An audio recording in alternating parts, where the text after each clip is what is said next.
senior setter, really betters the ball every time.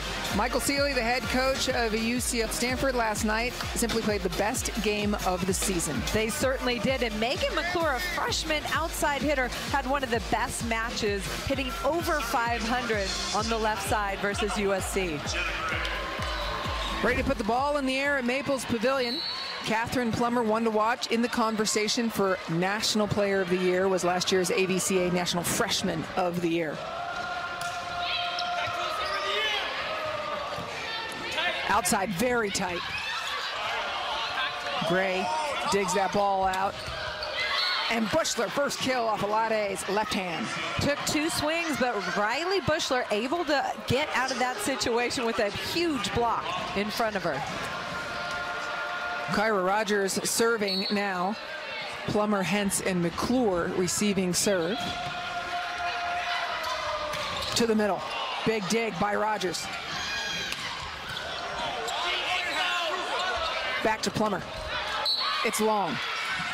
UCLA staying in the rally. Stanford's block really funnels the ball right at Morgan Hentz that time. Plummer hits the ball long. This is the second meeting this season between these two teams. First time around, it went 4. Stanford won it in Pauley Pavilion. Over dig, outside. Sponsel handles the first ball. Rogers sets. UCLA point. And you're seeing it.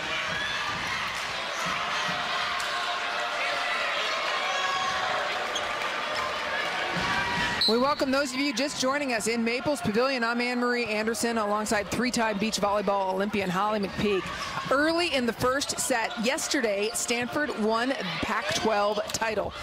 Back-to-back matches today. They're playing UCLA, and Holly, UCLA out to a hot start. UCLA is known for a lot of digs and really extending the rallies, and we've seen that so far. That time, Catherine Plummer gets really aggressive defensively at the net with the block. Look at the hands just swatting it down. And this is the toughest rotation really for anybody facing Stanford. Catherine Plummer has been devastating from the service line. And UCLA wanted to make sure they were in a 3-hitter rotation when she was on the back line, so they had all their options. Plummer puts this outside for McClure. Pass is perfect. Sponsel to the middle. That's a big kill, gets Plummer off the back line. And UCLA able to use Madeline Gates right off the bat in transition. Perfect dig from Jenny Moser to Sarah Sponsel, and then the throwdown from Madeline Gates. The reason that kill is so big, Michael Sealy told us the last time these two teams played, Catherine Plummer served 27 balls. UCLA only able to convert on 9 of them. And that's important to get her off the line immediately. Tammy Alade, wow, exclamation point out of the middle. Starts with a perfect pass. Jenna Gray feeds Alade perfectly. The kill away, then she rotates out. Fitzmaurice up front now. Hentz serves. Down the line at Savvy Simo. UCLA passing well. The block close. Fitzmaurice and Lutz. Adriana Fitzmaurice starting the night like she left off. She had a dominant blocking performance with 10 blocks last night, and here she closes it up. She's late there, but good press over for Stanford.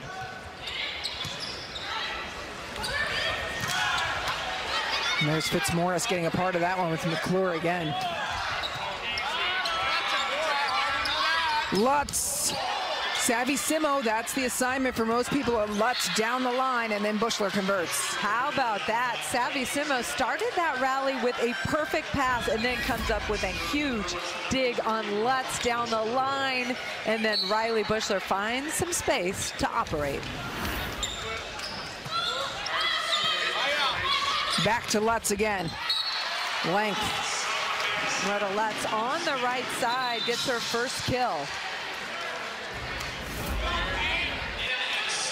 Love the way Jenna Gray batters the ball, pushing that ball to the net for her hitter. Kate Formico in serving now. A serve by Kate Formico, the freshman. Kate Formico going at the most experienced passer on the court, Riley Bushler, and that ball just drops out. Tied up 5-5. Formico again serving. Jenna Gray, Stanford setter up front. Clean kill by Gates. And it starts with a pass. If you can pass the ball, you have a chance to run your offense. Madeline Gates with her second kill. Holly, you've played in a lot of big matches throughout your career. Of course, the Olympics and NCAA championship for UCLA. For the Bruins tonight, it almost feels like there's not any pressure on them because Stanford is so dominant.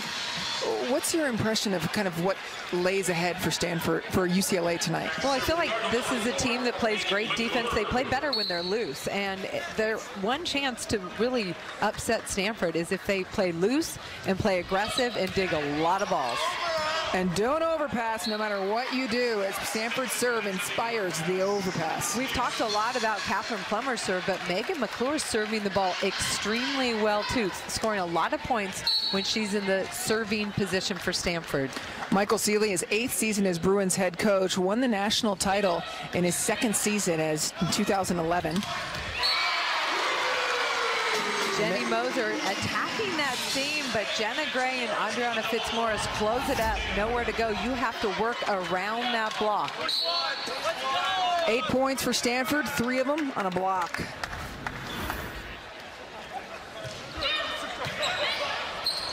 Some nice pass from Savvy Simo again.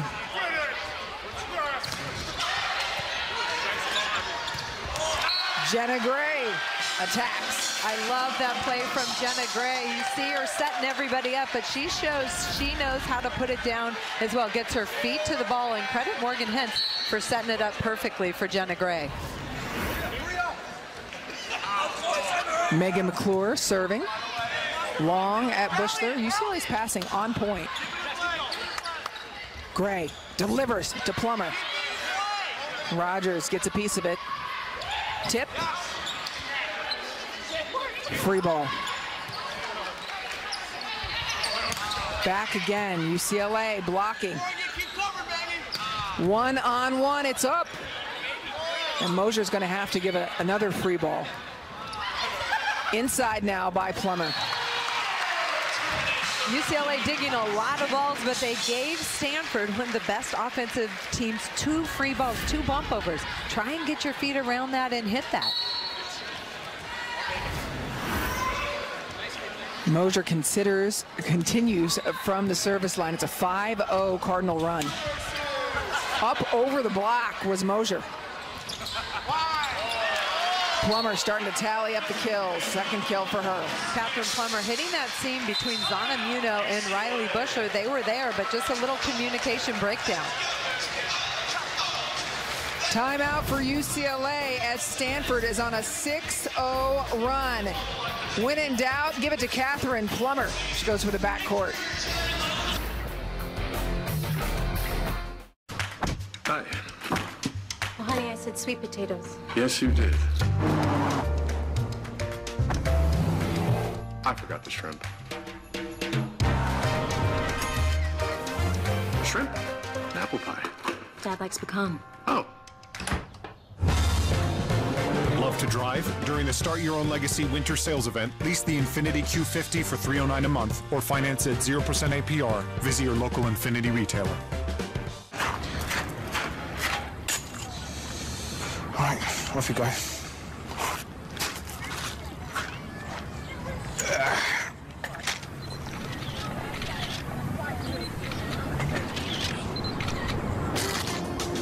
Casual Fridays at Buckingham Palace? Surprising. What's not surprising? How much money Nathan saved by switching to Geico. 15 minutes could save you 15% or more. You want a whole bunch of leaders in your locker room that are kind of different. But if you can get a whole group of guys moving in the same direction with whatever style that is, then you've got a chance to be pretty good. With just 1 loss in conference play, Stanford clinched the Pac-12 title last night. There is a logjam that UCLA is a part of for 5th place.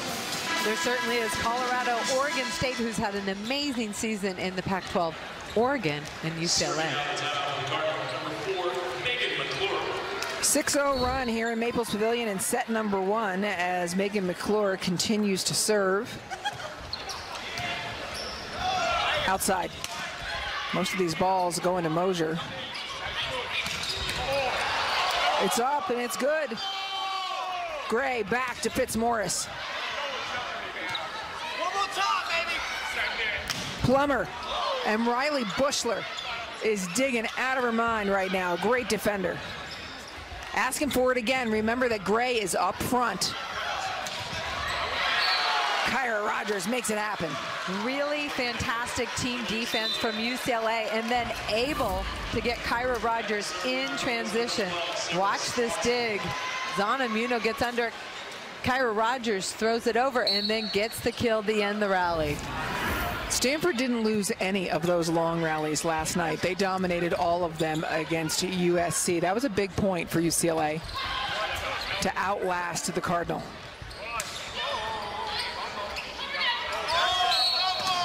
Double called on that delivery by the setter. Well, I think ball control keeps you in the game, and so far UCLA has been able to dig a lot of balls and pass pretty well. Alade comes back in up front as Sydney Wilson is serving, a freshman from Canada. Finished that Washington match. Sponsel on the right. Formico gets it up. Plummer just backs up and unloads. And she's so good at getting her feet to the ball. She makes it look effortless, and that's one of the things she worked on this preseason, really running clean approaches. And you see her get her feet to the ball, deep corner kill. That's such a great point, Holly, because it just looks efficient. There's not a wasted movement. Door is closed. Mac May letting that ball drop. She needs to get that ball at the highest point and attack the smaller blocker. That time hitting into Tammy Alade instead of going towards Jenna Gray. Actually, Jenna Gray got some of that with her left hand. So Holly, explain that a little bit more in terms of what you want her to do, getting the ball at the higher point. You want to go up and get that ball so you're attacking from the highest point and instead of letting the set dictate where you attack the ball. Certainly if the block is watching the set and you're watching the set, you're going to line up. Similarly, Mosier serving. Outside hitter having a strong year as a freshman. Gray to Plummer. Wow, like a cannon, but UCLA digging everything. The only option here is Sharp. Down the line for Lutz. Seam ripped open by Bushler. Fast transition set. UCLA staying in the rally, waiting for an opportunity to take that swing, and Riley Bushler gets that fastball, big seam, and she finds a way to put that ball down. Also interested that when they're standing on the line, and when they're sitting on the line, UCLA's defenders, they are digging Lutz because she's hit a couple of balls straight down the line. Free ball.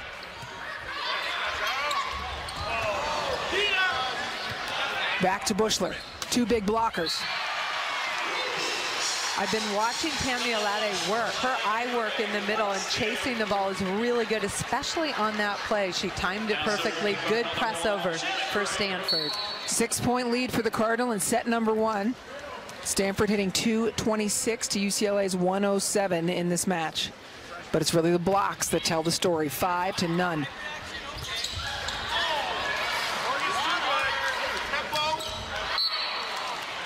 Ball's flat and out. Stanford getting the dig they want. They're putting Kyra Rogers one-on-one, but hence digging it.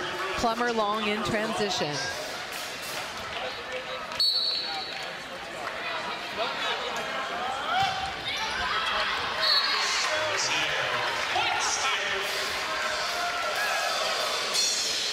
And this is the rotation that Michael Sealy is focused on, getting Catherine Plummer off the line as soon as possible.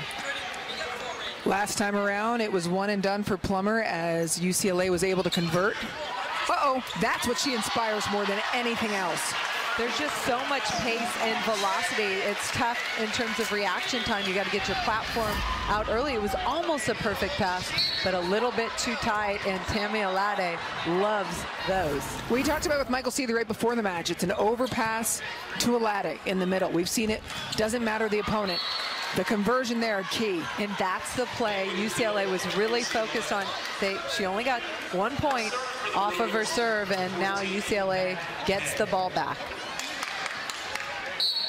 UCLA down by 6, doing a lot of things right today against a Stanford team that is really clicking on all cylinders this week.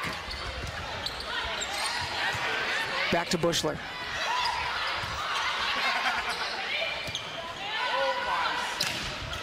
Block is closed. Gates and Bushler outside. Bushler there. Great control from the backcourt. Mosier unloads. How about that body control by Riley Bushler to get that ball that was on the 1-foot line, keep it alive, and then Jenny Mosier with the kill. Watch this, Riley Bushler just right on the line.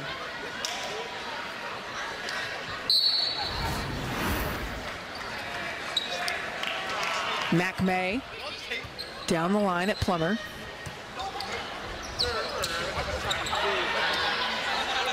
Bushler, the only option here.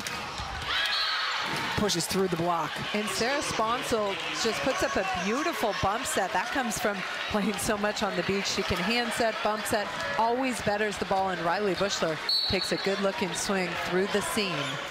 Sponsel, her first and only year with UCLA, transferred from Loyola Marymount after being their kill leader throughout her career there, running the 5-1 here. And doing an amazing job.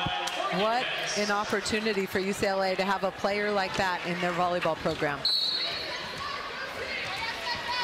Michael Seeley saying last week that they worked a lot on out-of-system balls, needing to be able to put them away. That's a nice pass from Simo. Sponsel handles the first ball. Munoz steps in. It's tight. What a play by Bushler off the left hand of Fitzmaurice. One of the things Riley Bushler does is what we talked about, getting her feet to the ball. She's so disciplined with her approach. Watch her. This ball set inside. She gets her feet all the way there, and that allows her to hit that sharp angle. Lots. Ba-bang down the line. UCLA gave her a little sliver of line, and she took it. Moretta Lutz finally gets a big kill on the right side. Look at this approach, driving hard, good high contact point, powers it down the line. Give her an inch, she'll take a mile. Crowd appreciating the craftiness of Sponsel. Back again, Sarah Sponsel. What a delivery that was. Sarah Sponsel wanted to establish herself as an offensive player, throws it over. Even though Morgan Hens came up with it, that sets her up for the Madeline Gates kill. Now serving the Bruins, number 7, Zana Buhner. Were you a very offensive setter? I don't remember. Yes and no. When needed. You had Natalie Williams. When necessary. I just preferred setting my hitters, but when necessary, I would throw it down with one hand. That was my specialty. All right, if there was one. Good kill from Fitzmaurice. Adriana Fitzmaurice, 2 kills on 7 swings. 5-point lead for Stanford in set number 1. McClure. This was a big scoring rotation last time around for Stanford. Bushler, or sorry, that was Mosier to the back line. And I liked what Jenny Mosier did. She got that ball, high contact point, turning it down the line. And that's where it looks like Stanford's defense is susceptible, that deep line shot. Sponsel serving. Set to Rogers in the middle. Plummer backing up. It's going to be a tougher angle. And goes off the inside of Rogers. That ball got, that UCLA block got a little bit wide, opening up that sharp angle for Catherine Plummer on the inside hand of Kyra Rogers, the middle blocker for UCLA. Jenna Gray, Alade, and Plummer up front for Stanford. Alade all over it. Pretty good set to Kyra Rogers in the middle. A nice 3-set, created some space, but Tammy Alade way over the net defensively. Alade averaging 1.35 blocks per set in conference play. Been a part of 4 blocks in this set. Jenny Mosier kill from the right side. That's her 5th kill on 12 swings. And again, she's going up and getting the ball and dictating where she wants to put the ball in the sharp angle.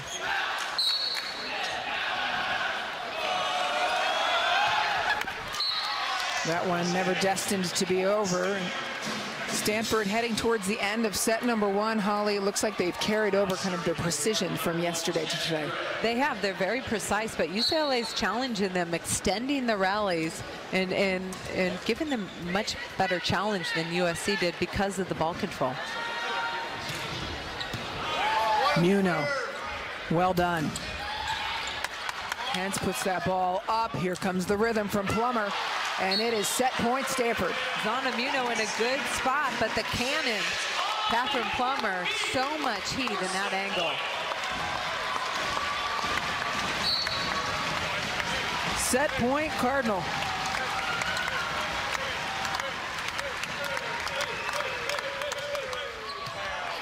Muno spot on outside. Bushler. The dig is out. Perfect pass from Zana Muno, and then the fastball out to the pin. Riley Bushler gets on it so quick. Set point number 2 for Stanford. Uh-oh.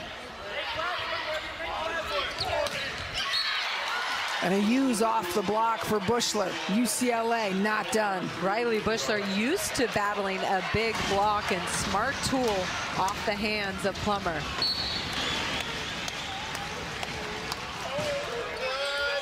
Hence, as Plummer moves over, she says, I'm just going to hit right there to seal the first set with victory for Stanford. Stanford in that last rotation had 3 dangerous weapons in the front row. You just see Catherine Plummer scoot out when that serve, Hence moves over. Perfect pass. If you look at hitting percentage, UCLA 250 to Stanford's 267. Catherine Plummer and Stanford capture set number 1. We'll see if there's adjustments by the Bruins in set 2. You're watching Pac-12 Los Angeles, home of the UCLA Bruins and the USC Trojans. Available on Time Warner, Cox, and Bright House. There are over 480,000 college athletes. Only 2% would go pro. That means over 470,000 will not get a shoe contract. No autographs. No private jets. No fan clubs. No Hall of Fame inductions. Instead, they will walk away with something much more valuable.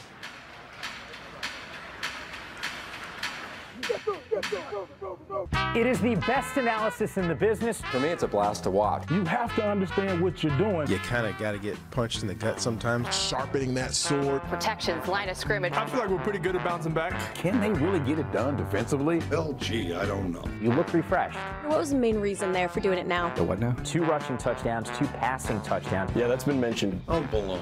It is certainly a mess. We already know they're real. Sorry about that. Could use that for a promo. Most universities dream of excelling at one thing. The Pac-12 excels at many. We have a tradition of bringing all the right elements together. That's our team chemistry. With over 500 NCAA titles to our name, our dominance across all sports is unquestioned. The commitment to our student athletes is unparalleled. These are the elements of excellence. Pac-12, the Conference of Champions. When I told the club I wanted to open a tea house, they said I lost my edge. I followed my dreams, because I knew I'd be covered. Pass the rose hips, please. Different insurance brokers. Because you're different. With Pac-12 Now, you have 24/7 access to all 7 Pac-12 Network's channels. So wherever you might be, you'll have home field advantage. Beautiful shot. Wow. With Pac-12 Now. Download today. Welcome back to Maples Pavilion. Stanford took set 1 off of UCLA, a top 20 matchup, Pac-12 volleyball, presented by Tashi Kari. The men's volleyball team cheering on the women right behind us. I don't know what the real Stanford men's volleyball is there, Holly, but we're happy to see you guys here. Hey, everybody, Anne-Marie Anderson, Holly McPeak. Holly, Stanford dominated in set 1. What was the key? Well, I feel like the numbers were a lot closer than you think. I mean, I talked about 250 for UCLA, 267, but blocks, 6 blocks for Stanford compared to 0 for UCLA. UCLA able to extend a bunch of rallies, but the block of Stanford was the difference in the first set. Stanford has just owned the blocking last night, outblocked USC 15-4. And when we talked to Coach Michael Seeley, that's one of the things that he talked about, that Kevin Hambley coaches that, teaches that really well, the blocking, and you're seeing it from Stanford. Of course, Kevin Hambley and Michael Seeley squared off in 2011 in the national championship when Kevin Hambley was the head coach of Illinois. Now, in his first season at Stanford, Hambley led the Cardinal to their 17th PAC title, whether it's PAC 10, 12, 8, and their 20th conference title overall. Outside, Lutz. Good isolation. Jenna Gray pushing that ball out, and when you've got 3 weapons in the front row and your pass is perfect, that puts so much pressure on the defense and the block for UCLA.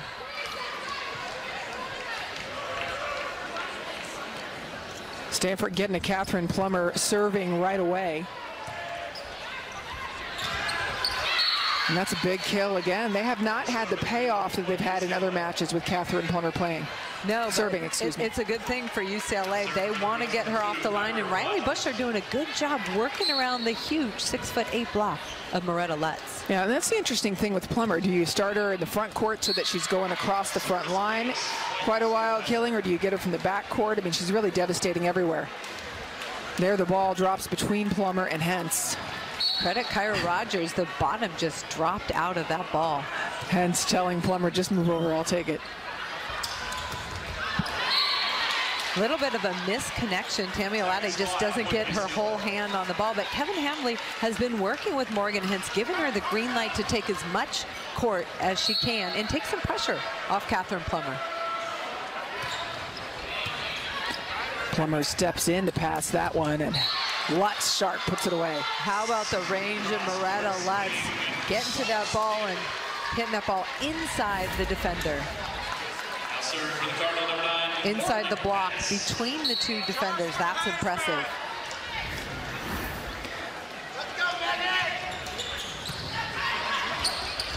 To the middle, Gates. Madeline Gates, 4 kills on 8 swings. Somebody hitting at that high of a percentage, you want to keep feeding her when she's in the front row. Yeah, no errors for her, hitting a solid 500. Sarah Sponsel is up front, as is Jenna Gray. Actually, Jenna Gray is not up front, excuse me. And that's going to be called a lift. Jenna Gray going up to get that ball, is passed a little bit tight to the net. Mishandled ball. Jenna Gray is back row, and she tries to get that with one hand. UCLA up by 3 in set number 2. Hentz lays out. Plummer from the back court fires the cannon. Jenna Gray chases that ball down off the court and sets up Catherine Plummer for the back row attack, but credit Mac May for a really nice serve. Jenna Gray setting up a hittable ball for Plummer. Kate Formico in, freshman Archbishop Mitty graduate. Back. How about Morgan Hentz digging up that ball, getting under it, but couldn't control it. UCLA gets the over dig and kill. Hentz sitting down the line, does the splits, pretty acrobatic. And then Riley Bushler with the snap down.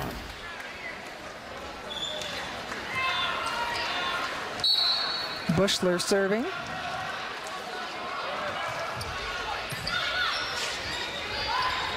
Back to Fitzmaurice.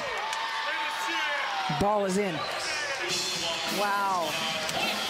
Jenny Moser was all over that ball, but got tooled. I think it was just wide on the block.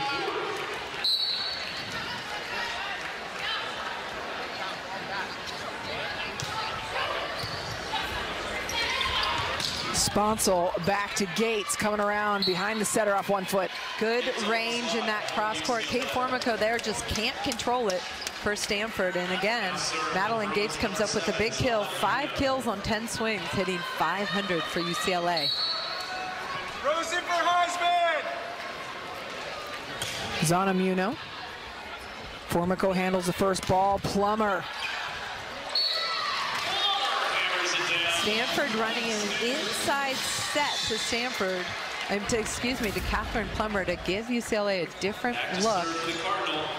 Watch that sharp angle and so much power behind that. I think what's just been so impressive about Stanford, they have 3 losses on the season. 2 were to Penn State within the same week. And then the 1 loss last week against Washington. Kevin Hambly told you and I he needed them to learn a few things from it. He was very satisfied last night. Oh, absolutely. And taking the opportunity to get better. They learned. They cleaned up some of the little things, and they learned where they're vulnerable. I think it's an opportunity for Stanford to get better, and I think they did. Sydney Wilson's serve takes UCLA out of system. Middle. UCLA digging a lot of balls tonight. That ball is good. Free ball. And again, Bruins just keep popping it up. But the block of Stanford ends the conversation again. In that category, being dominated, that's 17 blocks to UCLA's 0. Good defense, long extended rally, and then Jenna Gray and Tammy Alade close it up. Solid wall for Stanford. First block of the second set for the Stanford Cardinal, overpass. Plummer handles the first ball and then crushes the second. Formico pass. That's a how dare you dig my ball. And Tammy Alade has become such an offensive threat in the middle that's holding the middle blocker for UCLA. And then Catherine Plummer gets 2 1 block up situations. Sydney Wilson continues to serve. Uh-oh. Alade, superstar. Up in the middle is a tough play. Touch on that ball, but Tammy Alade, athletic play at the net. This is an over dig, and she gets up there and pushes. That's not easy to do.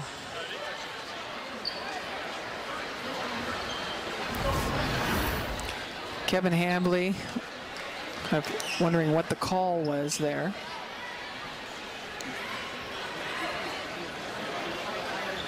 Michael Seeley out talking with his team as well, as Kevin Cullen and Lydia Godshall are officials having a discussion.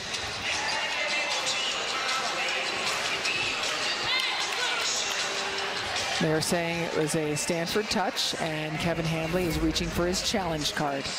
Let's watch this replay.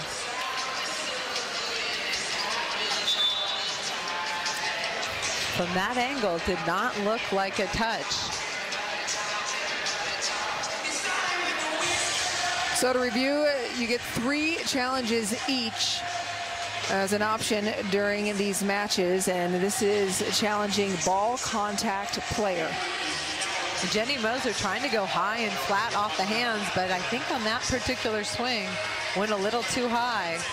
Look at the good push from Stanford's block, and you don't see any finger movement. Or an increase in the spin of the ball. Or a change of direction.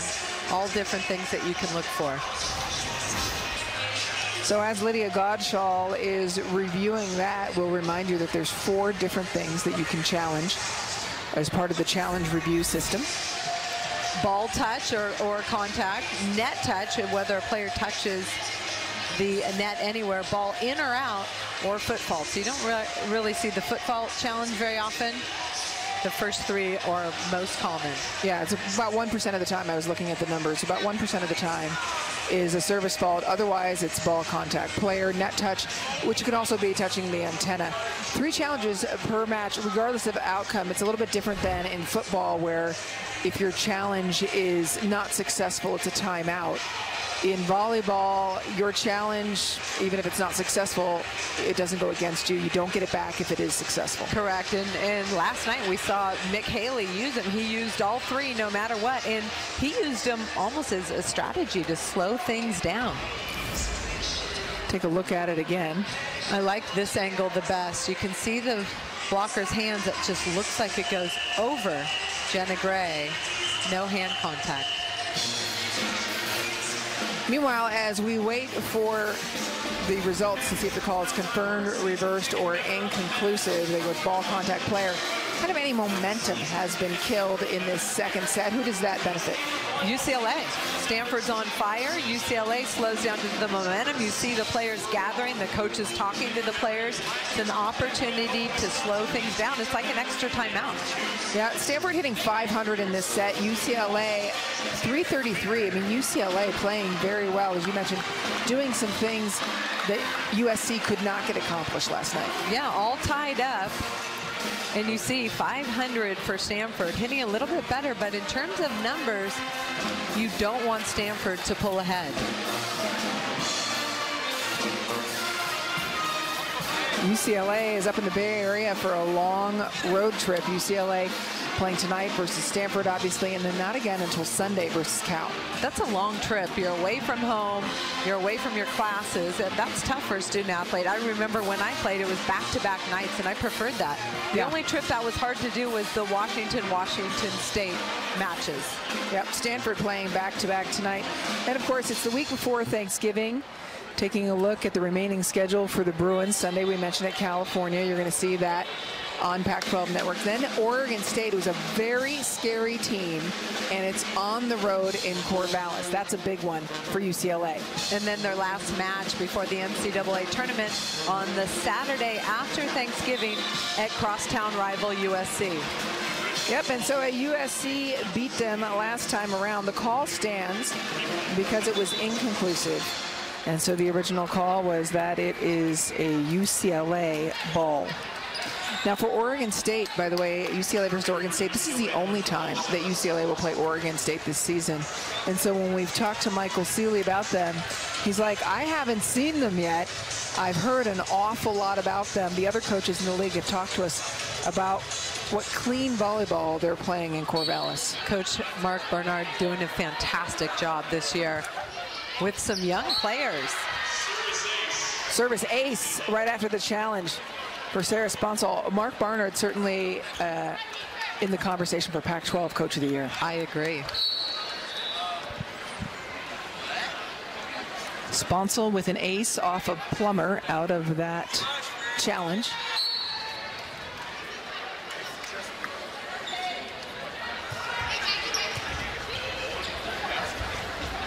Lutz. And then Mac May. Door closed, but out. Mac May with her third kill on only her fifth swing for UCLA.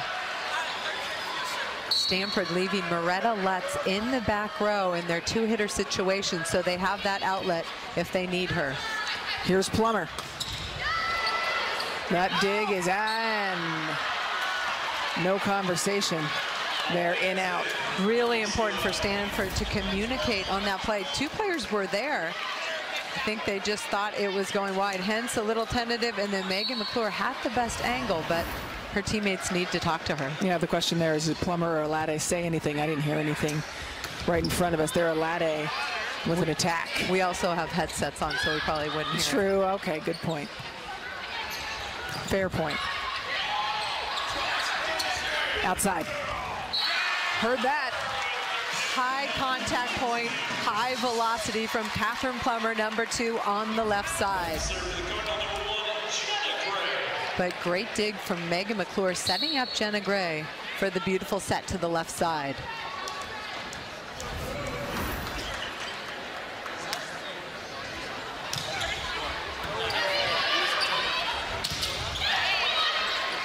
The cover of the block for UCLA has been outstanding. Good kill from the right side, and when you're playing Stanford, you have to bring that part of your game. You have to cover and work for second point opportunities. Morgan Hens tries to change directions and save that dig, but too far, out of reach. You watch Hens as a sophomore. She was the libero last year throughout the NCAA championship year. What does it do for a program to have a 4-year libero, assuming she is going to be holding that position down for all 4 years? She definitely will. She's something special. I love to see her reaction and her quick move. She can turn on a dime and control the ball that's in the corner behind her. Just great court sense, and I feel like she's getting better. in her second year. She's improving, so it's going to be scary to see what she is her senior year. One of the best liberos in the country is Morgan Hentz, and yet we've talked about it many times. Her numbers aren't incredible compared to other numbers of liberos across the country because Stanford is so terminal. So terminal, both blocking and offensively. And so her numbers, as well as Kendall White, the libero from Penn State, not the tops in the country. Lutz, cut shot. Sarah Sponsel on her heels a little bit defensively, and Moretta Lutz hits that ball at a very sharp angle. UCLA maintaining their 2-point lead in set number 2. Hentz. Gates in the middle. What a dig from Jenna Gray. Come on. Jenna Gray ready to play defense and right back. And a lot of teams like to attack the setter, so someone else steps in and sets. Moretta Lutz gets that kill in transition. Look at Jenna Gray. Boom. And then Morgan Hentz. Good push to the right side for the kill. It's one thing to have that dig. It's another thing to dig it as consciously as she does right to Hentz. With control, and Adriana Fitzmaurice just on a blocking roll, moving left to right, gets another block for Stanford.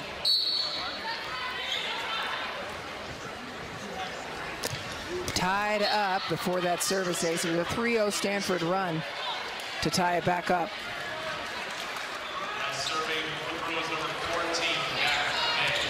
Mac May serving now. Plummer is back receiving serve, and we have seen Hentz try to take more and more court away from her. Uh-oh. That time, Mac May returns the favor with a tough serve right at Catherine Plummer. Madeline Gates with the easy overpass. Timeout here, and Stanford Stanford down by 2 against UCLA. It's hitting 364 in set 2. Hello, my name is Corey Close. I'm the head coach of UCLA women's basketball. Look at the legacy she has left. And you're watching Pac-12 Los Angeles. Christine Simmons, President and Chief Operations Officer for the Los Angeles Sparks. I took a very non-traditional path to get to where I am today. I was actually pre-med. I have a degree in physiological science. I found myself organizing and empowering and working in the community far more than I probably was studying in the sciences. During that period of time, I actually met Magic Johnson, or Magic Johnson, my now boss, at UCLA. Fast forward, my passion for empowerment and community service then became a career in diversity. That then led me to work for Urban Magic Johnson, which was a phenomenal opportunity for me. Provided such a unique opportunity for me to provide this platform for women. So it became this amazing mix of empowerment, business, and sports, which are 3 of my loves. Christine Simmons, class of 1998, UCLA. Go Bruins.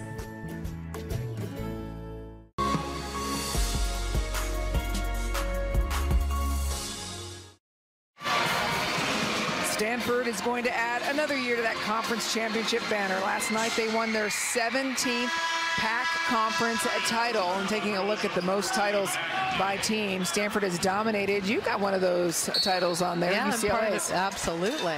Good memories.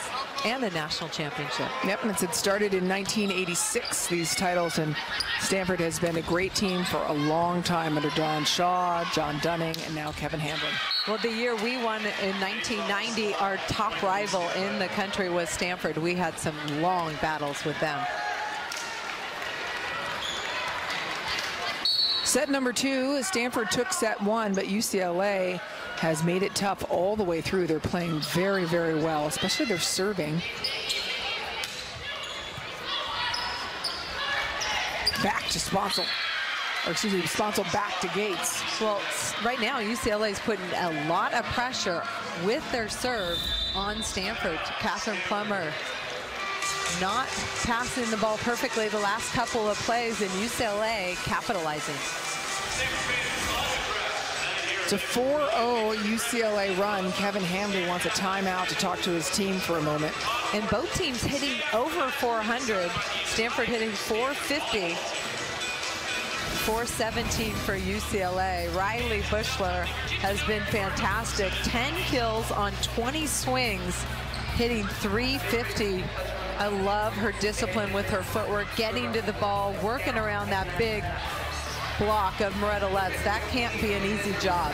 No, and the way they've been digging, UCLA out digging Stanford 34-27. And we knew UCLA was going to have to dig a lot of balls to stay in this match. But the second set, they've been serving the ball extremely well. We're representing something so much bigger than ourselves, and be able to be a student athlete here, it's just something that just can't be beat. For UCLA, they're going to end this season on the road, this conference season on the road. So to pick up a win tonight would be massive. A win at Oregon State would be massive. Of course, it's all really about seeding for the NCAA tournament at this point. Yeah, if you look at UCLA, their RPI is 24. They have a great chance of getting in the tournament, most likely will. But yeah, I think you just want to keep getting better every match, and you want to go into the NCAA tournament playing really well. You see UCLA leading the Pac-12 with digs per set, and you've seen why. Some great defensive plays, keeping the ball alive when most teams cannot. Digs a team like Stanford with a high-powered offense. Yeah, Sarah Sponsel, one dig away from a double-double. 22 assists already, of course, but 9 digs for the setter. Hence passing. One-on-one opportunity. And the block, Lutz and Fitzmaurice are devastating together. They certainly are. Finally, Moretta Lutz gets Riley Bushler. Riley Bushler has been doing a good job avoiding her, but this time it's just nowhere to go. Look at that extended awning on the roof. I mean, really, the press was so intense. To the middle. That ball set a little bit low, but Madeline Gaze finds a way to put that ball down. 9 kills, 0 errors, 15 attacks, hitting 600 for UCLA. She loves that cross-body shot. Timing not what expected, but by McClure. She made it work. Offensive rhythm a little bit off. I don't know if McClure was expecting a faster ball, but the weirdness worked. The weirdness worked. Stanford down by 3 in set number 2.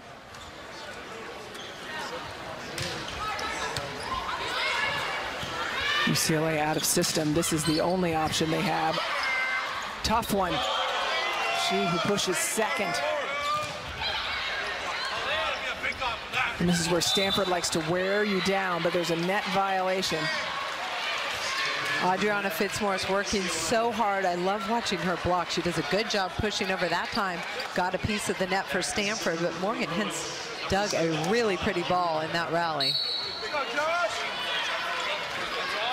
Yeah, Josh!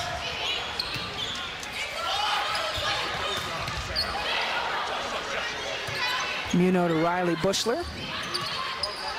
Plummer, your only option here. Kill to the back corner. And when Plummer's your only option, that's a pretty good option. I'll take that option any day, anytime. But how about Savvy Simo digging that first ball heater from Catherine Plummer? This time, the deep corner from Plummer goes down.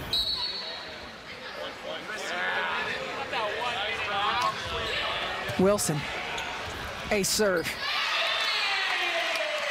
Sydney Wilson in there for her serve. She's been doing a great job. Kate Formico was struggling a little bit with her serve, but Sydney Wilson stepping in, hitting a good high-paced floater for Stanford.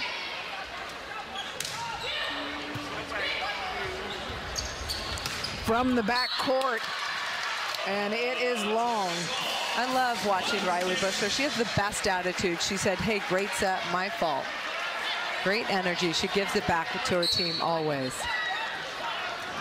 That's a leader for you, a senior. She and Sarah Sponsel honored at their final game at Pauley Pavilion last week. And consecutive errors now, and it is a 4-0 Stanford run. The up referee challenging, calling a touch and in. But Kevin Hambley challenging this call. Well, so then the question is he calling a touch and in, or is he calling in? Because we have to know what Hambley is challenging, and Hambley is challenging a touch on the ball contact player. Ball lands out. It's interesting, the up referee at the end of that rally pointed like the ball was in, but the challenge is a touch at the net. Kevin Cole doing that. Up ref Lydia Godshaw handling the challenge review assignments. Let's watch Catherine Plummer's hands. That's where I think, if there is a touch, is where it happens. Tough to see from that angle. Let's watch here.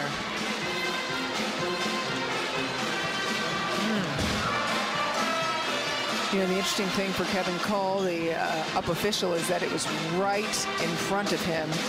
So in terms of making that call, he was in the best position for it. The ball clearly landed out. On that particular replay, it looks like Catherine Plummer's left pinky moves a little bit. Not sure if it's conclusive enough. I love it. Kevin Hambley, Michael Sealy having a discussion. We were commenting earlier, do they look like two blockers? One from BYU, one from UCLA. They actually played in 1994 on the junior national team together. Both long and tall. Tall and thin. Yep. I love the time that these coaches spend with us, kind of making us better broadcasters. Both coaches spent a good amount of time with us this week and this season, really talking to us about the intricacies of the game. And both of these men know the highest levels. I mean, Michael Sealy set UCLA to a national championship. Yeah, it's fun. I love to hear their insight. And Michael Sealy was really open about a lot of different things with us, telling us which rotations to look for, what they had to do to win. And Kevin Hambley as well. Both of them so helpful in our game preparation, and fun to hear their challenges as coaches as well. Yeah, absolutely. And kind of the recap and the download. Michael Sealy on the left side. You look at him talking to Tony Kerr, former libero for UCLA men's team. It's interesting, Coach Michael Sealy for UCLA coached both Caitlin Nielsen, formerly Caitlin Sather, and Tony Kerr, but now they're on the coaching staff with him, and he really enjoys his coaching staff. The second challenge we have had in this match, both of them from Kevin Hambley. First one was inconclusive.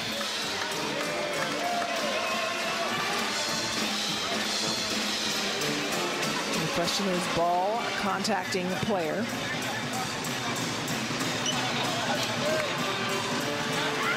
The original call was that there was a touch,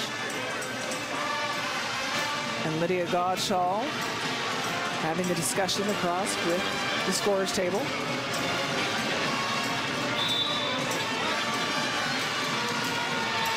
The call is reversed. A successful challenge for Kevin Hambley. Ball was out, no touch. Stanford point. And so that is the 4-0 scoring run. UCLA was up 19-15 on the Cardinal.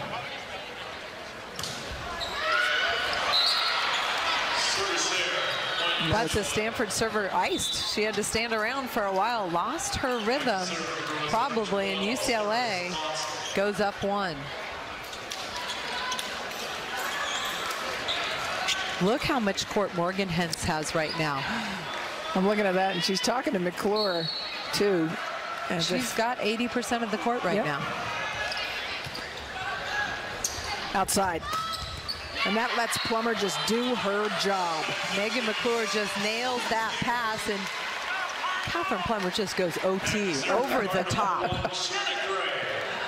Hitting 440 today, Catherine Plummer. It's just another day at the office, tied up 20 apiece.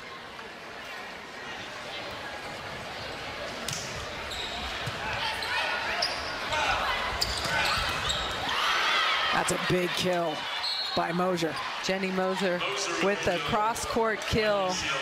7 kills on 20 swings, on 21 swings.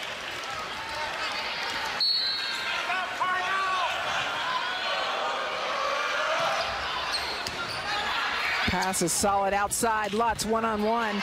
That's the dig of the day for Sarah Sponsel. Wow, Sarah Sponsel going for that ball. Almost kicked Moser in the head, but gosh, the first dig, Sarah Sponsel just sitting in the line, digging this ball. Wow. That is impressive. I would probably have a helmet on at that point. It wouldn't be a bad idea, I'll tell you that. Plummer behind the service line. And the crowd appreciating that serve. Ball's up. McClure just gets out. Riley Bushler down the line to end that rally, but the defense keeps it alive for UCLA, and then they take advantage of their opportunities. Zana Muno sets that play up for UCLA. I don't know if the people at home can hear this crowd, but I'm loving this crowd. Ooh. On every great defensive play, it doesn't really matter who makes it, whether it's UCLA or Stanford, they're loving it. There was a touch there, so the ball is in play.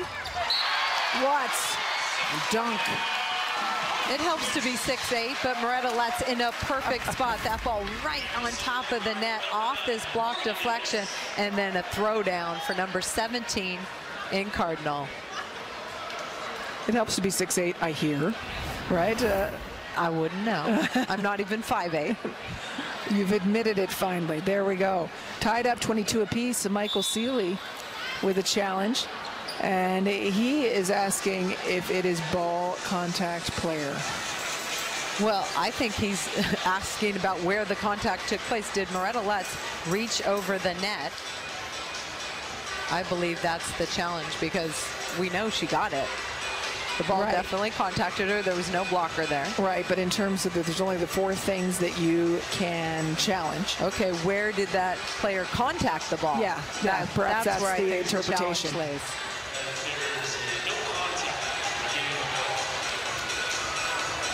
But for Michael Seeley, it can slow things down.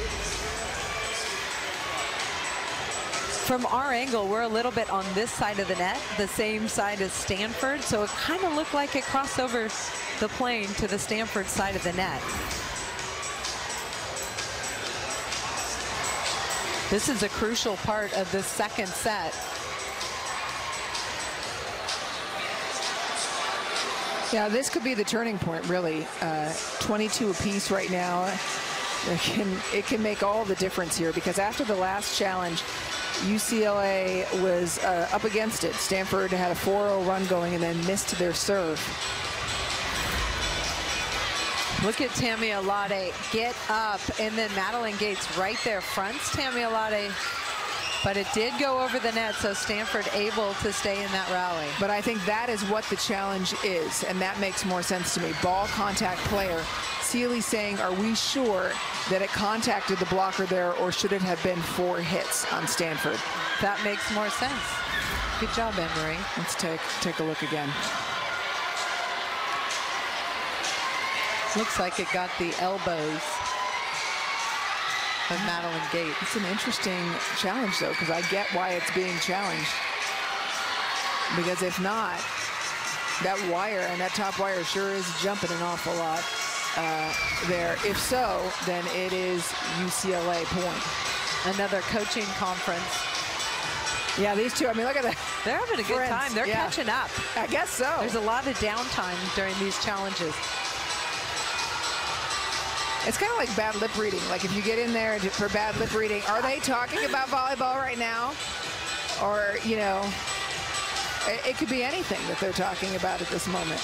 Well, Kate Rooney still in our Pac-12 network studio waiting and waiting. Kate, this is not us with the challenges. Pac-12 intermission report. Of course, the men's soccer team here at Stanford is going to be playing this weekend in the NCAA tournament. Kate's going to take you through a tournament preview. And then the Pac-12 2018 football schedule released. I love Michael Seeley and Kevin Hamley. Mutual respect. They're similar ages and similar careers in terms of being very successful Division I coaches in the women's volleyball game. I don't think there's any chance they're talking about volleyball right there. Stanford has had a lot of success across their sports. Here's some of the other success they've had recently. You can say that again. Women's soccer Pac-12 champs. And they're hosting Auburn in the second round of the NCAA tournament. Men's soccer They'll have a first-round bye in the NCAA tournament. They again won the Pac-12 women's volleyball. First time since 2014. We saw them clinch last night as the Pac-12 champs. And then men's water polo, 18-3, #1 seed in the MPSF tournament. That's pretty impressive. It sure is. That's called domination. Yeah, Cal last year won that men's water polo title. So Stanford crossed town, challenging big time for it. And by the way, that's just the fall. Yeah, impressive. UCLA challenge, ball contact player. It happened earlier in the play. And UCLA trying to stay limber and stretch and move around. These are long challenges. We're expecting to talk with the coaches at intermission, and I really want to know what they were talking about. I'll keep it to volleyball, but I want to know, what was that conversation between coaches? And it is, in fact, Stanford 4 touches, UCLA point. And so the call was reversed. You remember the original call. Kevin Collins said there was a touch. Michael Seeley held the card till the rally ended. And you see the score now. UCLA up 23 to Stanford's 21. That's a big challenge. 2 successful challenges, one for Hambly, one successful for Seeley. And so Kevin Hambly wanting to make sure, because his team had already rotated. So he's making sure that he knows what rotation they're in before the break, checking with Lydia Gottschall. You don't want to make that error here and it'll cost you another point. It was so long ago, the play, that we can't remember who the server was or what rotation we were in. Stanford took set #1, 25-19. UCLA in a position to even it up at 1 apiece.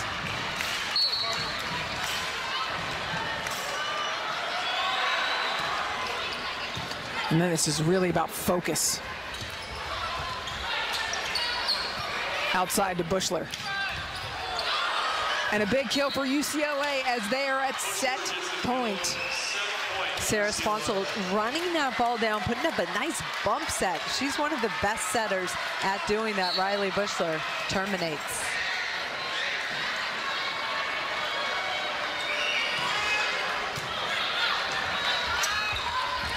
Back to Lutz, ends the conversation.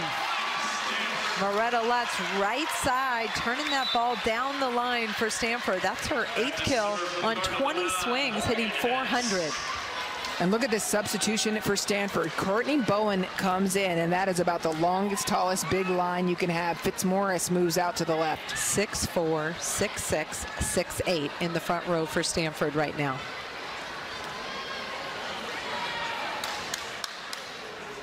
That Stanford front line absolutely casting a shadow. Bowen had an ankle injury earlier this season that kept her out for a bit. But this is a substitution we've seen from Kevin Hambly recently to add blocking length. It remains UCLA set point. And that's what Bowen is in there for. Do your job. And that's a new tool in the pocket for Kevin Hambly and Stanford. Big play by Bowen at the net. We're going to step away as both teams mull this over. It's tight at the end of set #2.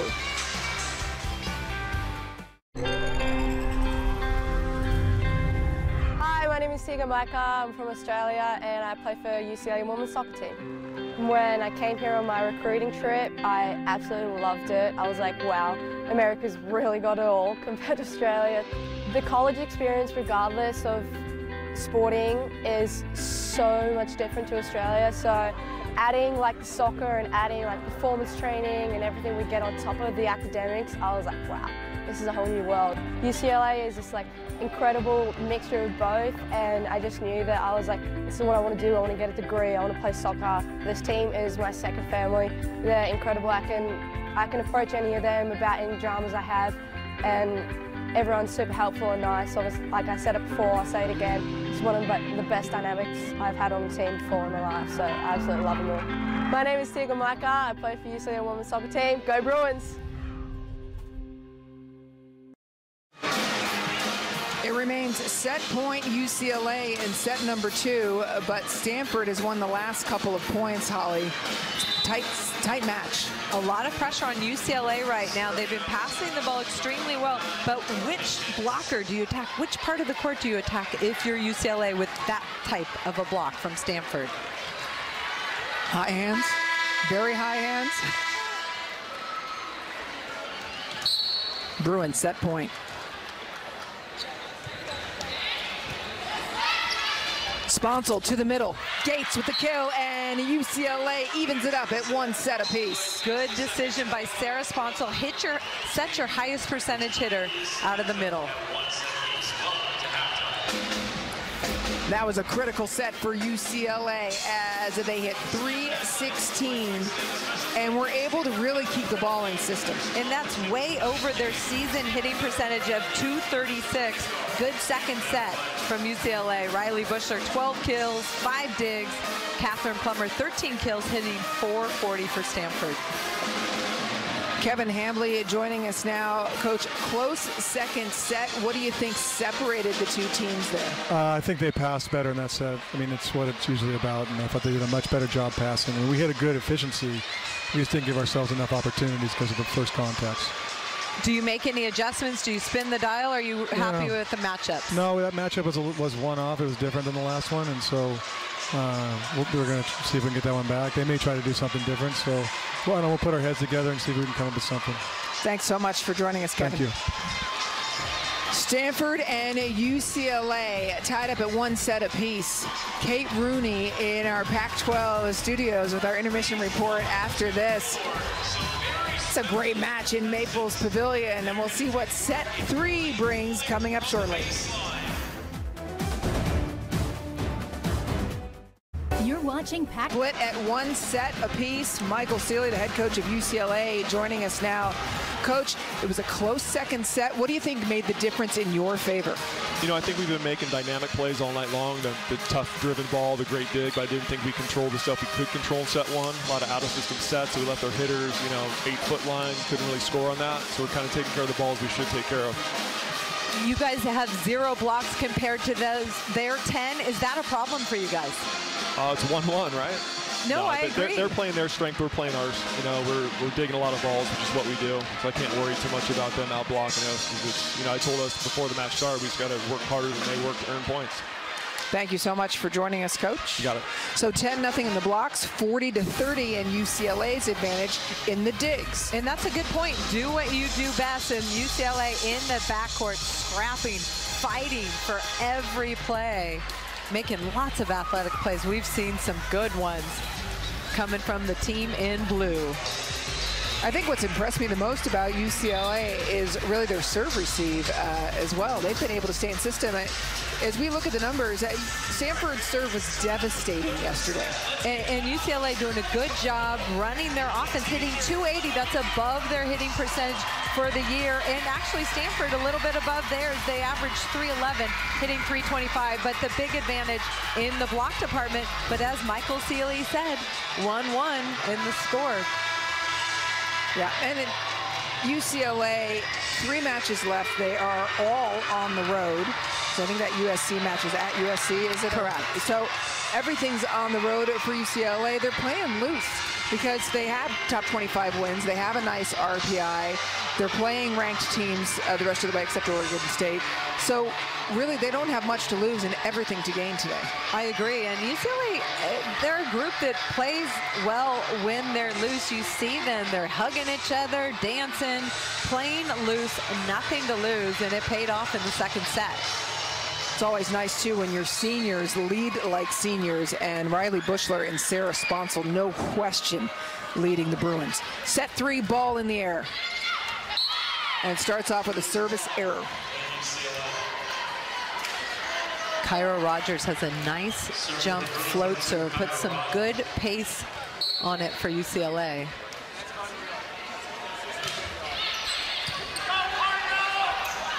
Outside. 2 errors from Stanford to start the third set. Moretta Letts just couldn't get her feet there. The timing was off. She says, my fault. Goes back into serve receive position.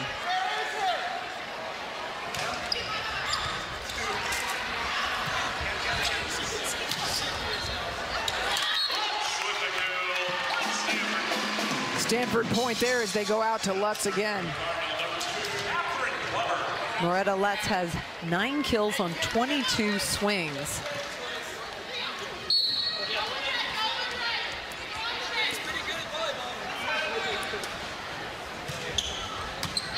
Bushler's pass on the money to Gates through holes in the triple block. Good things happen when you can pass the ball, and Madeline Gates, high percentage hitter out of the middle, 11 kills. Lots of holes in that block.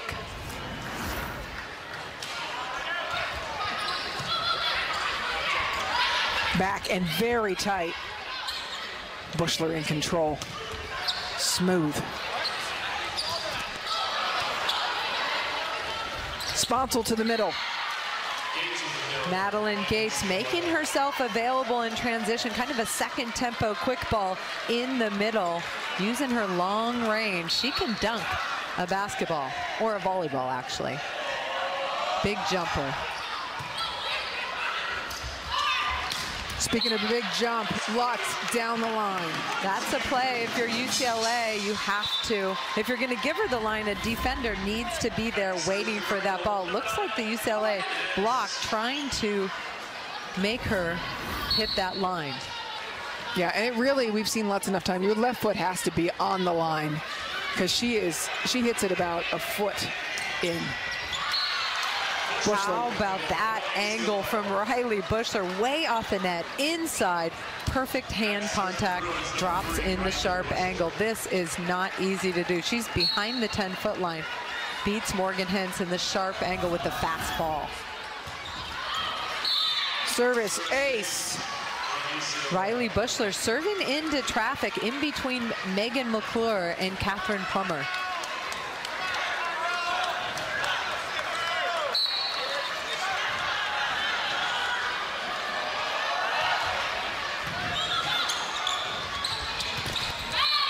And Stanford having a hard time finding their groove in this set. That ball set just a little bit low for 6'6" Adriana Fitzmaurice. And UCLA off to a blazing start in this third set. Kevin Hamley calls a timeout as the Bruins lead by 5 in set number 3. You're watching Pac-12 Los Angeles. When I told the club I wanted to open a tea house, they said I lost my edge. I followed my dreams because I knew I'd be covered. Pass the rose hips, please. Different insurance brokers. Because you're different. For over a century, the Pac-12 has been a catalyst for collective excellence, an extraordinary blend of 12 unique universities. Combined, we elevate team chemistry to an art form. As future leaders and global game changers, Pac-12, the Conference of Champions. Friday, it's a Pac-12 men's doubleheader. First at 6, Aaron Holiday and UCLA take on South Carolina State. Then at 8, Dana Altman's Ducks are ready to swat the Hornets in Eugene. Coverage begins at 6 on Pac-12 Network. Home of the UCLA Bruins. You're watching Pac-12 Los Angeles. Pac-12 women's volleyball is presented by Tashikara. We've got the ball, you bring the game. In Stanford, California, set number 3, and UCLA out to a 5-point lead. Holly, Stanford looking not so perfect for once. No, they're struggling a little bit in serve receive, but credit UCLA. They're doing some good things defensively, and they've able to get some kills out of the middle, several from Madeline Gates. Right now, Riley Bushler on the service line, serving into traffic. Plummer, Hens, McClure, the primary receivers.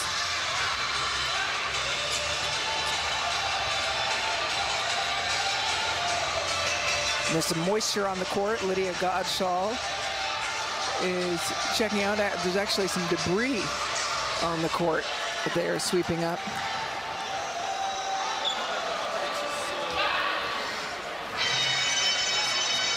I'm not sure if that was from intermission, but certainly don't want anybody slipping. And so for Stanford, it's needing to keep your focus. Things haven't gone well in this third set. Bushler, one of their better servers. McClure off hands. Zana Muna with a very athletic effort to touch that ball, keep it alive, but no Bruins in the area to run that down. Kate Formico serving for the Cardinal. A nice serve, well passed.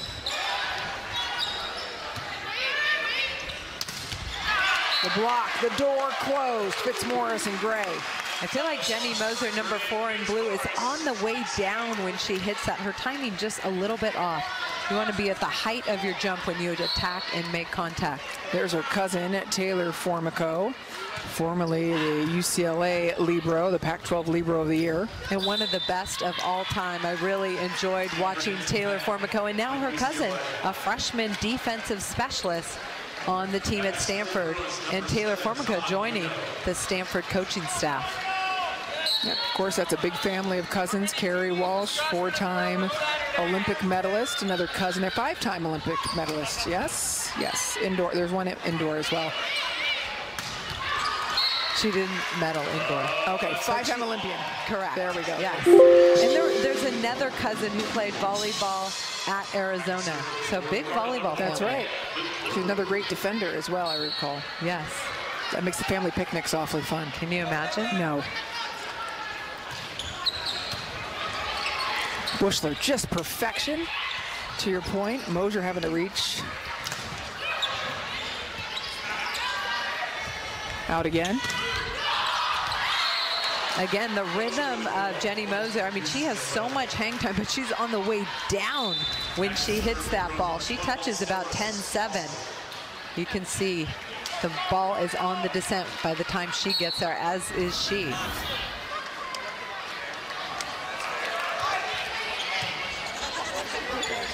Outside, Plummer. Everything just looking a little bit off in terms of the timing with all the hitters at Stanford. That time, Jenny Moser goes up. She knows that ball's going to be tight to the net. Huge block in front of her. Gets her feet to the ball and throws it off the Stanford block. 5-point Bruin lead in set number 3. Sponsel goes at McClure. Plummer. It's good. You know, we say a lot of great things about the Stanford players, but freshman Megan McClure does such a good job in the backcourt, handling the serve receive, perfect pass, really setting up the Stanford offense.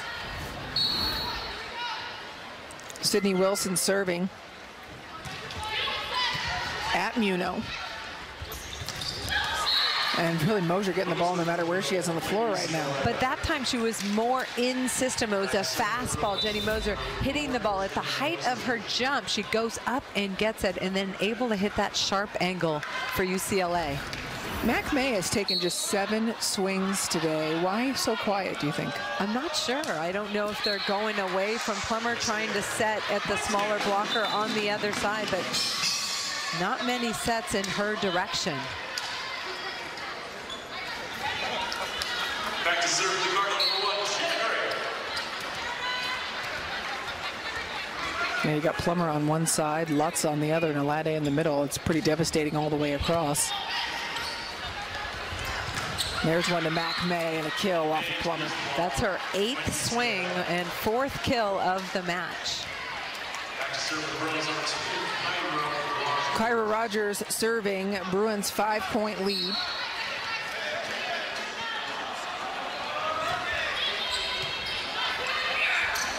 Back to Plummer. Off the head, I think, of Gates.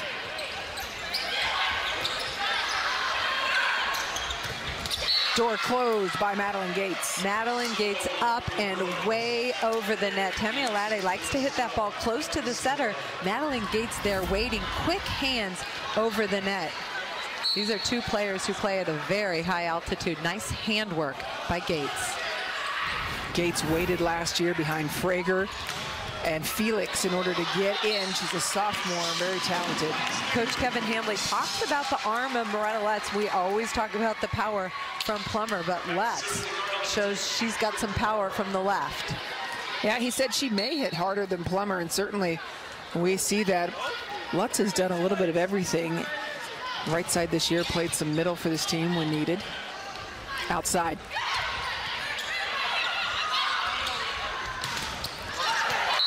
And that ball in off the net. Catherine Plummer out of the back row. That's just her first serve, but they score a point with her on the back line, and then back row attack dribbles over the net. Hit it hard enough, and it'll dribble over.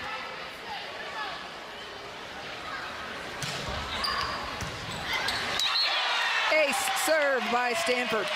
The ball is just, it's got nice pace on it, but it also drops right at the end. So you need to make sure you're moving your feet all the way to the ball if you're passing. This is the rotation we talked about at the beginning of the match. Michael Seeley noting that Catherine Plummer last time around really gave them a hard time from the service line. UCLA got Plummer off the line pretty quickly in the first 2 sets. Bushler. Nice dig by Hentz. Ball just long. UCLA staying in the rally and getting Catherine Plummer off the service line. UCLA in this third set hitting 363. Stanford hitting 118.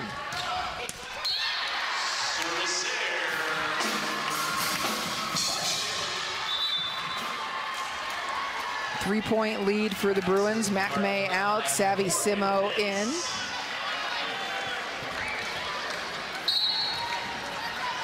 Hence serving. Sarah Sponsel is front court setter. Madeline Gates, quick kill, leading the Bruins offensively. That's 15 kills so far for her tonight. Good pass, goes up and gets it.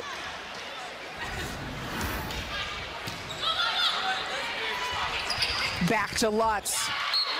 Tylenol moment off the head of Gates. Loretta Lutz hitting that quick ball to the right side, and hard to close that block with the pace of that set if you're UCLA.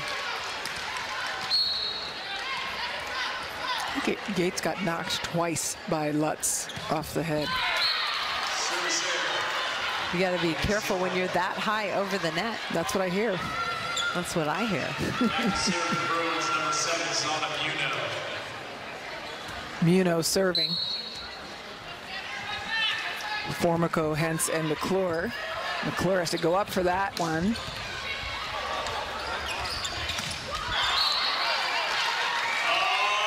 What a play by Zana Muno, starting with an amazing short serve and then a one-arm stab to keep that ball alive for UCLA.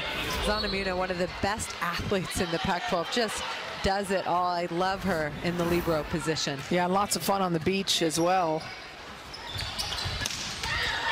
Hard hit ball. Back out again. Mosier tries a little tenderness this time.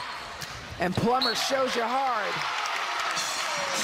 Good defense, both sides of the net. Megan McClure stepped in and dug a really nice ball for Stanford. And then off the tip, Plummer comes inside. Big gap in between the two UCLA blockers to attack. Can we talk about how much harder people are hitting now than they were 5 years ago, it feels like? Do you agree with that? I feel the size of the athletes, too, and the athleticism. I mean, when I played, you never saw players who were 6'6". 6'3" was tall. Yeah. Now you've got athletes like Catherine Plummer and Adriana Fitzmaurice at 6'6" who move well. And Lutz. And Loretta Lutz at 6'8". Yeah, and it's not an anomaly. It's not just here in this conference, of course. Ramat Al-Hassan of Florida. Rachel Kramer, the other middle blocker at Florida. Texas loaded with length. It'll be interesting to see who gets to Kansas City. Stanford, the defending NCAA champions, hoping to be back there, but UCLA well-equipped to make a nice run, too, in the tournament. It's interesting. I read an article today on NCAA volleyball about Russ Rose and the way he's pushing Penn State. He's not happy with the way they're playing. He wants focus every point, every play if they want to make an NCAA run. You know, they're the #1 team in the country, but he's pushing them to get better every time, as is Kevin Hambley. Back. Jenny Moser, 11 kills, that one from the right side. It seems like her timing, her rhythm offensively is better on the right side. She's hitting that ball at the peak of her jump.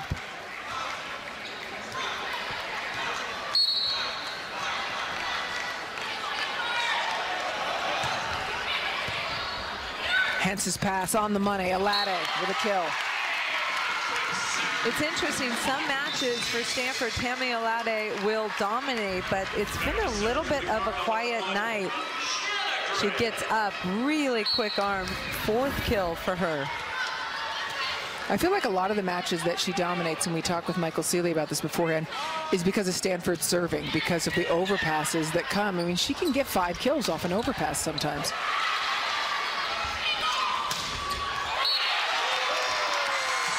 We know Moretta Lutz can hit the ball straight down, but that time just smart swing to the corner. Morgan Hens, perfect dig, the control when she digs the ball, and then the deep corner kill by Lutz. Stanford is always where Moretta Lutz wanted to go. She's the daughter of 2 Stanford grads, or brothers on the rowing team here. Mac May, high-level ball, yes. Excuse me, Mac May and UCLA going right side a lot. That's her 5th kill. But having some success, creating some space in the block for UCLA to work offensively. Plummer, perfection.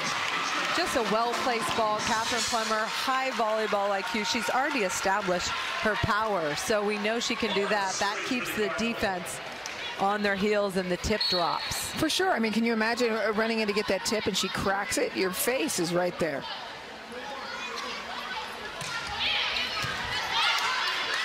It's a nice pass off of Plummer's serve. Tight set. And what a save by Hens. Ball was turned out by McClure. Megan McClure, very aggressive swing, trying to get some hands of UCLA and tool that out, but misses the UCLA blockers. We talk a lot about it. You got to know when to live to swing another day. With Plummer at the service line, maybe that was an opportunity to keep that ball in, see if you can get a better set to kill. Backcourt. Never over, no touch.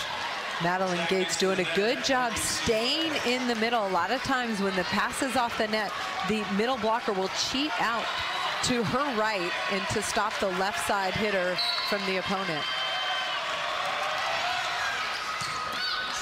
Uh-oh. Janet Gray, nice save. Bushler uses the block. Riley Bushler getting creative offensively, and you have to when you're facing that huge Stanford block. Timeout called by Kevin Hambley of Stanford as UCLA is on a 3-0 serving run. Can they go up 2-1 over Stanford? They sure are playing like it. Hi, my name is Tegan Blacker. I'm from Australia and I play for UCLA women's soccer team. When I came here on my recruiting trip, I absolutely loved it. I was like, wow, America's really got it all compared to Australia. The college experience, regardless of sporting, is so much different to Australia. So adding like the soccer and adding like performance training and everything we get on top of the academics, I was like, wow, this is a whole new world. UCLA is just like incredible mixture of both, and I just knew that I was like, this is what I want to do. I want to get a degree. I want to play soccer. This team is my second family. They're incredible. I can approach any of them about any dramas I have, and everyone's super helpful and nice. So like I said it before, I'll say it again. It's one of the best dynamics I've had on the team before in my life. So I absolutely love them all. My name is Tegan Blacker. I play for UCLA women's soccer team. Go Bruins!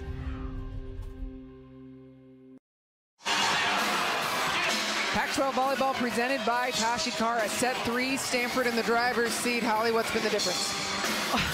Well, Stanford is actually not in the driver's sorry, seat. UCLA in the driver's seat, sorry. And still, UCLA has 1 block compared to 11 for Stanford. But UCLA playing their strength, and that's defense. They're serving the ball well. They've been able to get their right side offense going, as well as Madeline Gates in the middle.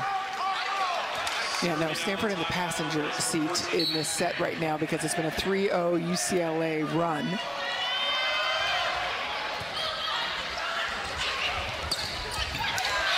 Lutz, sharp.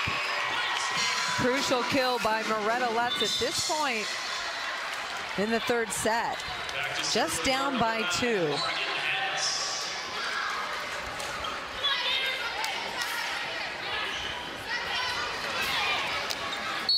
Hence serving, Stanford trailing by 2. Savvy Simo all over it.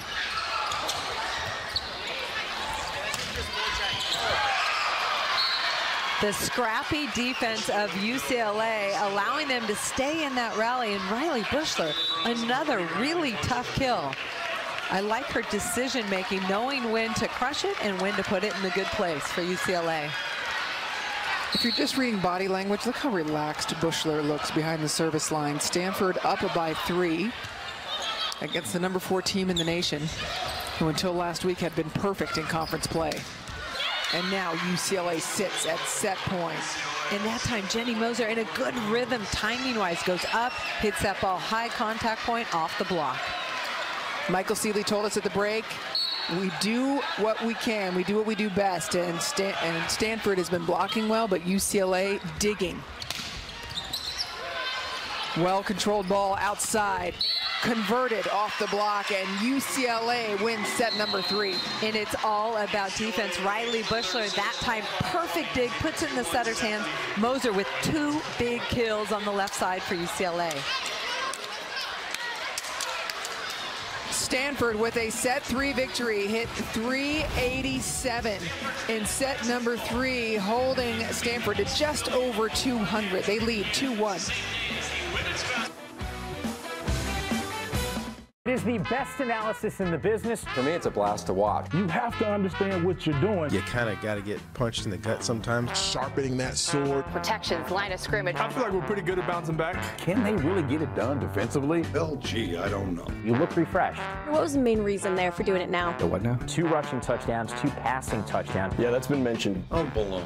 It is certainly a mess. We already know they're real. Sorry about that. Could use that for a promo.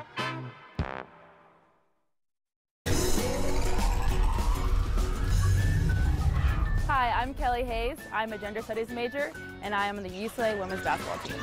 The UCLA WBB program is based off of community service. That is probably one of our main foundational aspects that our program is built on. One thing that we do is the shoe distribution, which is amazing. We wash the feet and give them socks and give them a brand new pair of shoes. And for us, we take shoes for granted. But for someone else, that is a privilege to have a pair of shoes. Being a California native, I've always wanted to stay in California. UCLA stood out the most. You know, the brand UCLA, everyone knows UCLA. And I just wanted to be here for the culture that exists and a legacy that's here that I want to be a part of and also create my own legacy here. I love our coaching staff. They have done so much for all of us from the recruiting process till now. They've kept their word of investing in us as women and as basketball players. Kelly Hayes, that was luscious. Kelly Hayes, go Bruins!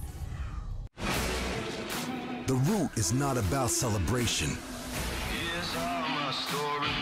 The rise is not about reaching the top. We're here to captivate, to fascinate, Coast to coast. to dominate. Our physics are physical. Our gravity has gravitas.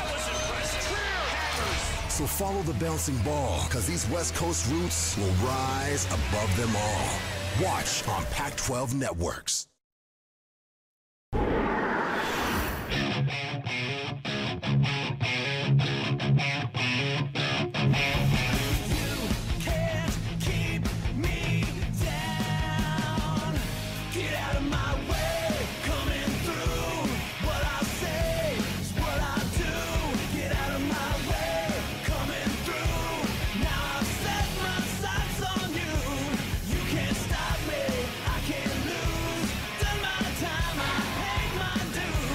Yeah, get out of my way. That might be the right thing. There's a lot of balls flying hard here. UCLA leading this match 2-1. Anytime your middle blocker can lead your team in kills, that means you're controlling the first contact really well, both in serve, receive, and defensively. Madeline Gates, 15 kills, hitting .560.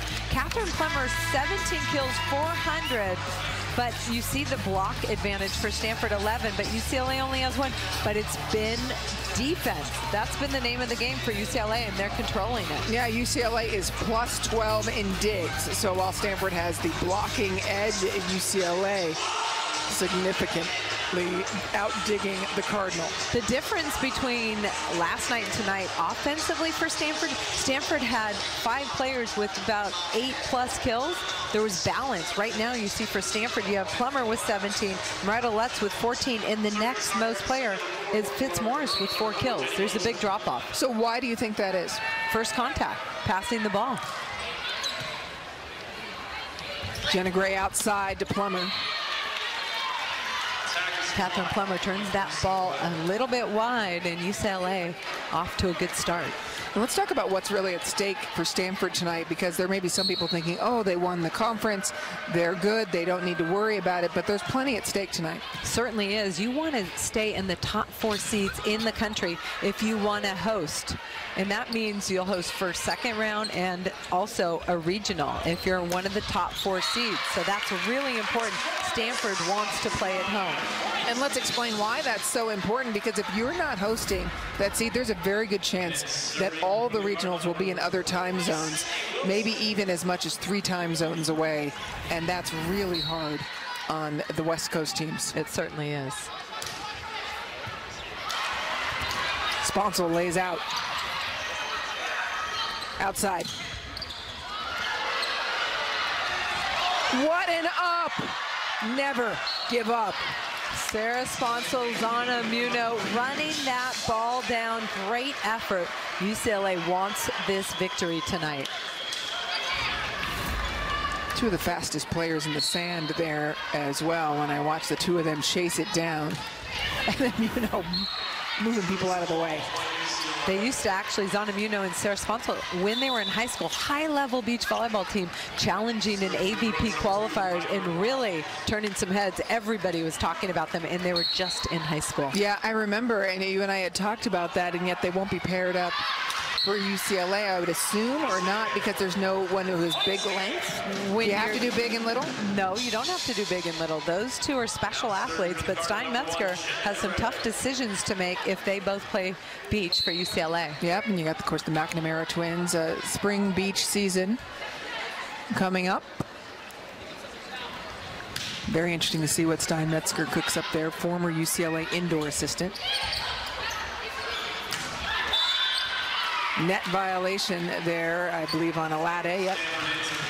Riley Bushler ready for that one, tooling the block. Kind of a quick play there.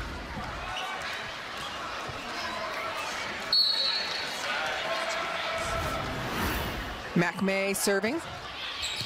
Hence controlling most of the court.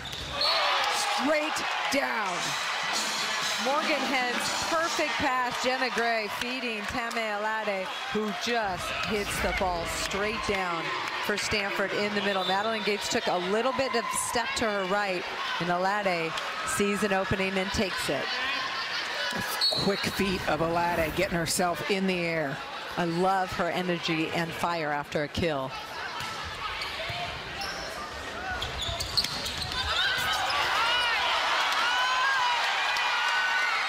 Sponsel calls her own number, hence another big up, quick outside.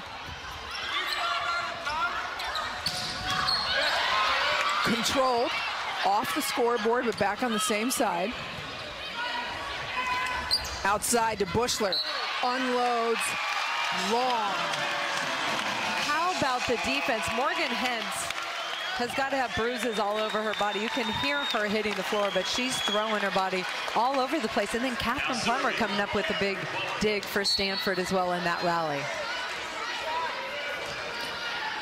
Michael Seeley telling us before the match that last time these 2 teams played, Plummer served 27 balls, and UCLA only scored on 9 of them. That has not been the story tonight. You see Madeline Gates, that's the matchup UCLA looking for with Megan McClure, one of the smaller blockers for Stanford in front of her.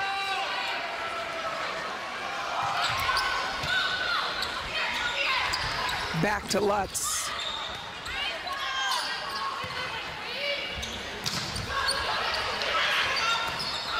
Hence back out to Lutz again. Sharp. Sponsel delivers the ball.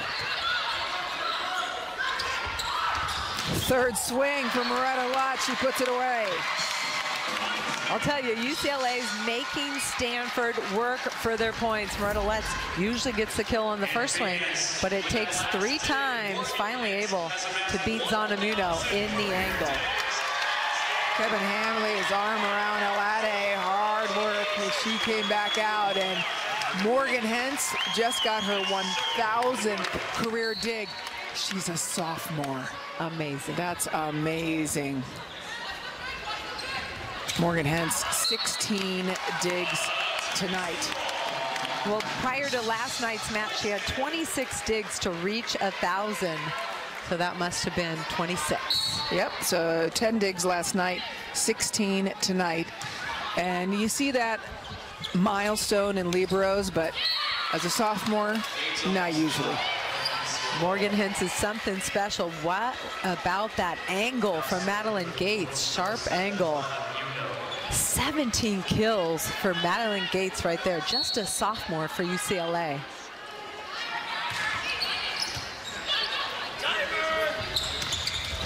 Fitzmaurice kill. Adriana Fitzmaurice comes up with her 6th kill. Stanford trying to get some of the other hitters involved offensively, and when they pass the ball well, middles, especially Adriana Fitzmaurice at 6'6", good option. Holly, some people want to know in terms of fatigue. Stanford played last night and then they're playing back-to-back nights. You said this is what you always did in college. That's what we knew. I know they don't do a lot of back-to-back nights now, but I don't think it's a disadvantage. I mean, for Stanford, they just dominated. It was a 3-set win. I don't think they're tired tonight. I think UCLA's just challenging them with their defense.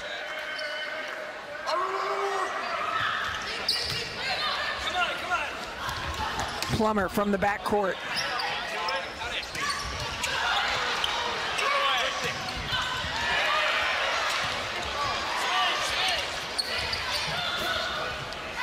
Jenna Gray to Fitzmaurice behind her, off hands.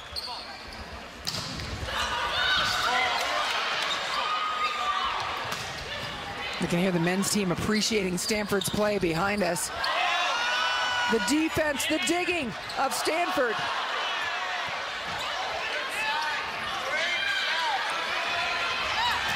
Fitzmaurice, but again, Sponsel digs. Longest rally of the day. It's become a tip fest.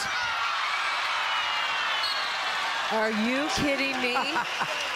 Both sides of the net. Kate Formico, Zonamuno, Sarah Sponsel. I mean, the digs, wow. Wow, everybody taking a breath. Kevin Hamley telling his team to take their time and recover. Michael Sealy asking the ref a question, trying to buy some time, let his team catch their breath.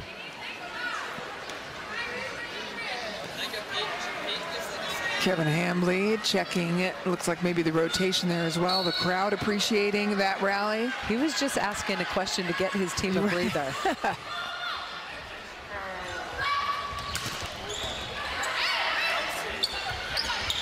Mac May.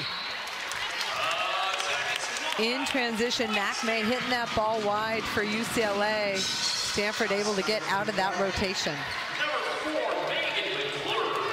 McClure is serving now. Stanford up by 2, trailing 2-1.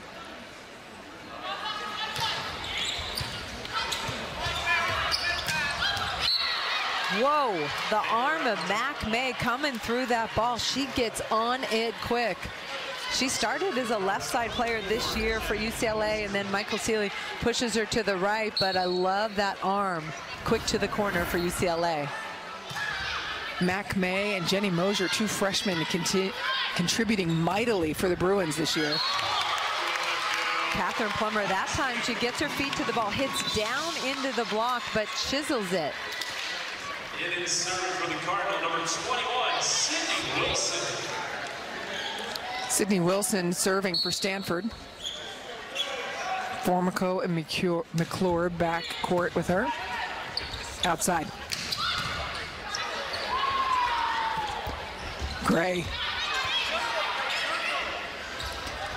Mac May has been hitting from left and right.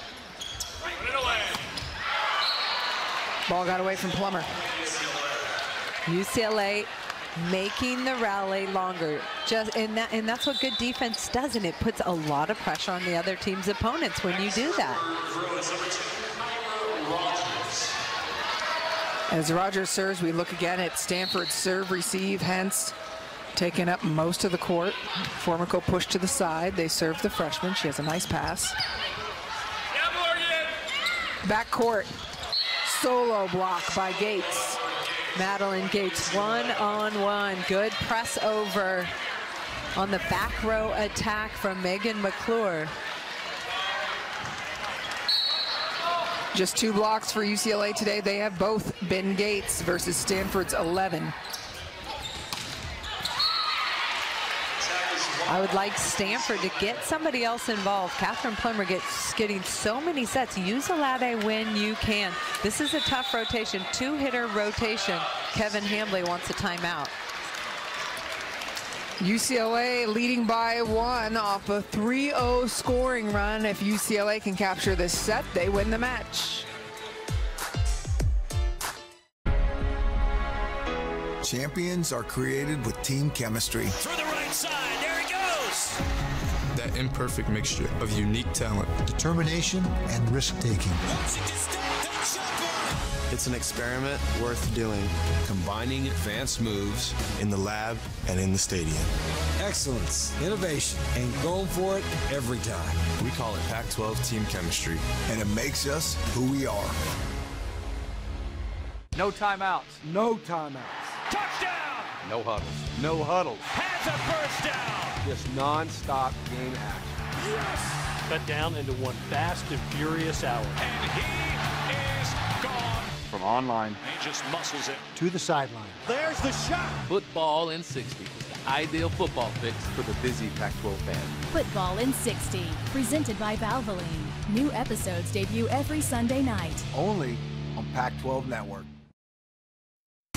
What is the job of the libero? Well, it's to be a Hoover vacuum cleaner. Watch Morgan Hens in action. Morgan Hens, one of the best. She's taken 60 to 70% of the court in serve receive, sliding under balls that seem impossible to dig, and she is everywhere. 18 digs tonight for Morgan Hens, the libero, and she's commands at the court. She's also taking up a massive amount of serve receive, daring Kyra Rogers to serve to her right down the line, and still Rogers trying to thread the needle going at the freshman Formico. There's Hens.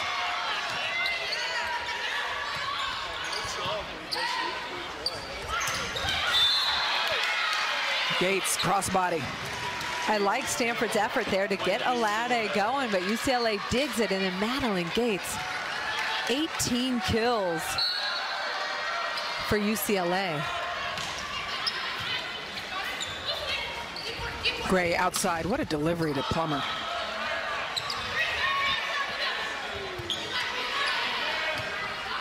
Alade coming for it. Nothing goes down easy on the Bruins today.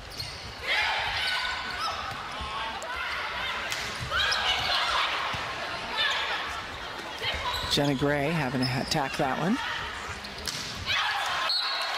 Is there a touch? No.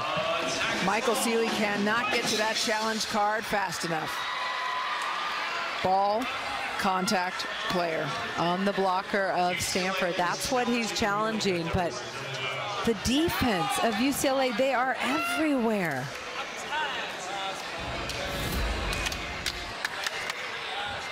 Riley Busher going high hands.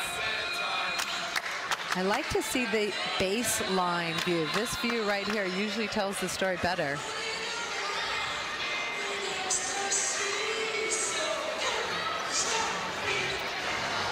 Not definitive. possibly the left hand of Tammy Alade. I thought it was the left hand, and then when we look at the end line, it looks like the right hand of Alade. Hard to tell. Meanwhile, the Stanford men's volleyball team behind us chanting, "Past my bedtime." It is a long match, that's for sure. Yeah, left hand, I think you're right there. Or you are right there. You're always right on that stuff. Thank you. It was past my bedtime about an hour ago. Yeah, Thank God for coffee. Well, yesterday's match was an hour and 25 minutes total. It took 10 minutes out for an intermission, 4 minutes out before first serve. You know, it wasn't a very taxing day on Stanford's volleyball team, as you talked about. Yeah, I don't think fatigue is a factor tonight. I think it's the feisty, relentless defense of UCLA. You know, both of these coaches, we said, very candid with us beforehand. And there's nothing for certain in actually this conference or the Big Ten in terms of who is going to win these last few matches. Either way, as you look down at Oregon State and UCLA, will be a very interesting match as well. And Stanford has its work cut out for them down the stretch, too.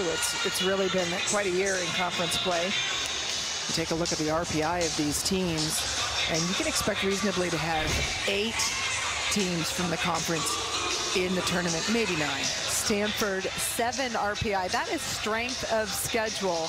Washington 8, USC 9. Those are very good. Utah 14, Colorado 21, Oregon 22, UCLA 24, Oregon State 29, Washington State down at 43.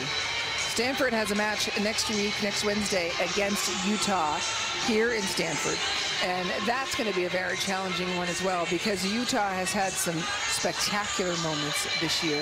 They've also had some moments where they perhaps haven't lived up to their own expectations for themselves. So that's another big challenge. Well, it's interesting. Different teams have taken over being the hot team in the Pac-12. We saw Oregon State go on a nice run. We saw Cal get some good wins.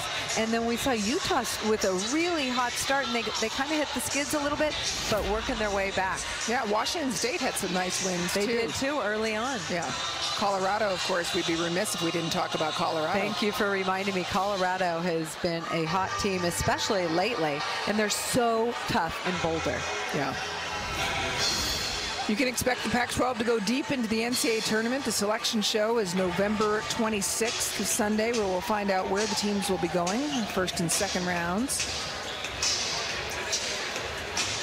I feel like the balance offensively for Stanford is off compared to last night. It's just all Catherine Plummer, all Moretta Lutz. And then now Adriana Fitzmaurice has 6 kills. But in terms of most of the offense is going to Plummer and Lutz. There's been a significant amount of challenges, too. I think this is the 5th, maybe 4th, I don't know. And they've been long challenges, and so that's hard to find a rhythm as well. Over 4 minutes, and it stops momentum. Everyone's standing around. It's past all of our bedtimes. But the officials trying to get it right, and we certainly respect that. Kevin Cole, Lydia Godshall, excuse me.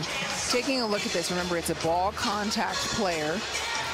Are we able to tell? Yeah, and it's hard for us to tell. We're watching the replay.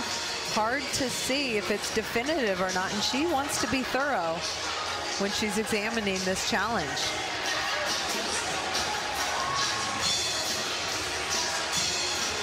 Final 2 weeks of conference play, and then the first and second round of the NCAA tournament begins. I think it's November 30th, December 1st, and December 2nd. Kevin Hambley.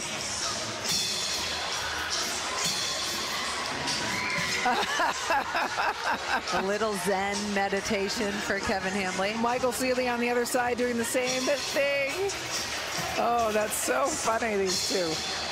We did ask them what they were talking to each other about during the challenges earlier. You could see that they were having a good time with each other, and it was Seeley giving Hambley a good-natured ribbing, saying, "You won't be Coach of the Year because you iced your own server with the challenge."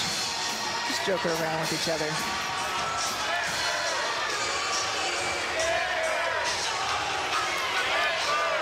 The original call was no No contact. Correct. And we will see now Lydia Godshaw is saying that there was a touch and a successful challenge. Call reversed. UCLA point. And Michael Seeley was confident. He popped up, put that green card up. He saw the touch. He has a great angle on it. He couldn't get to that card fast enough.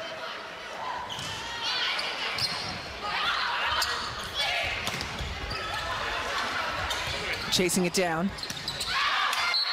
Stanford point. How about the defense, the pursuit by Riley Bushler to run that ball down? McMay had a chance to kill that, just missing it long. Now serving for the Cardinal, number 1, Jenna Gray.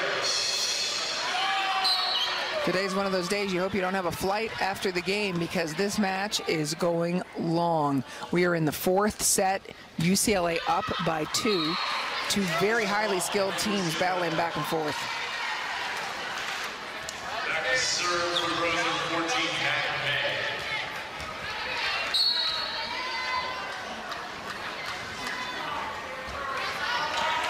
McMay's serve, handled by Hentz. Outside, Lutz unloads. Moretta Lutz getting to that ball on the left side. Little bit of a seam, a little bit of space between the two blockers to snap down on that ball for Stanford. Just down by 2 now.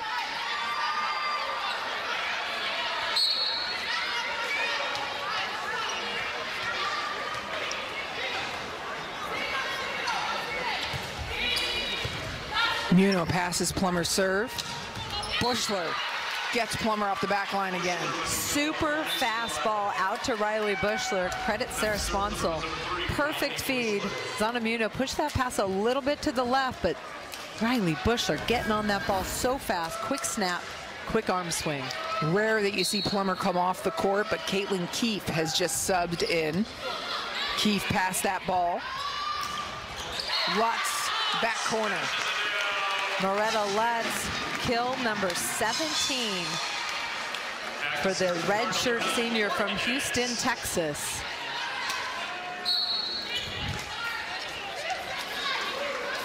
Both these teams running a 5-1, so rare to see them run out of subs later, but this is a set going back and forth, trading points. Adriana Fitzmaurice owning the net on that play.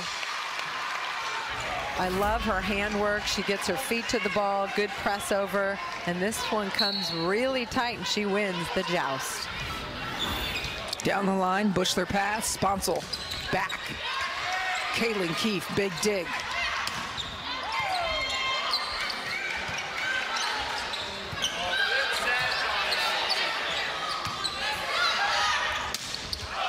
McClure and Muno mad at herself for touching that one. Megan McClure, the freshman, good pace down the line for that Stanford point, tying it up at 15-all. This is only the 12th set that Caitlin Keefe has played in conference play this season. The dig is out. Jenny Moser, lots of power on that ball. Stanford can't control it. Next serve for the Bruins, number 7, Zana Muno. Caitlin Keefe right in the middle of the serve receive. Steps in to take that one.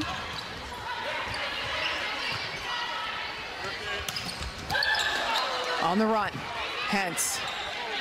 Jenna Gray, free ball to UCLA. Sponsel outside quickly.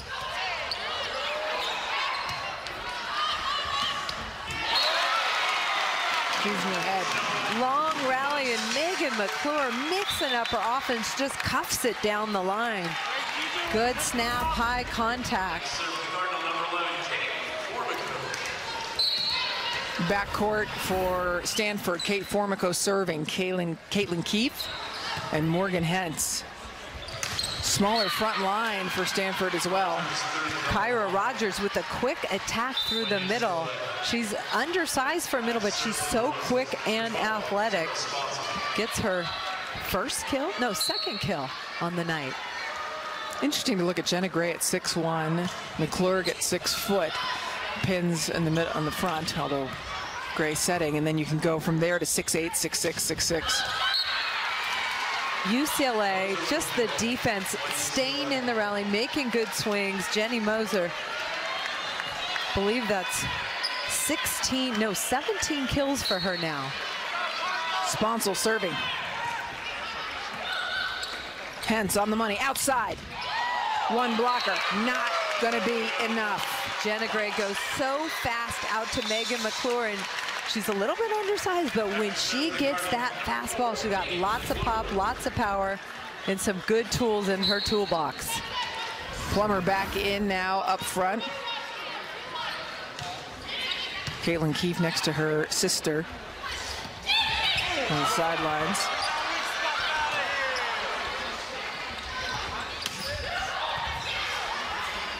Outside. All you, Plummer. Catherine Plummer coming off the bench, had a little bit of rest, back in the front row. Comes up with her 20th kill. Nice dig by Kate Formico to keep that alive for Stanford.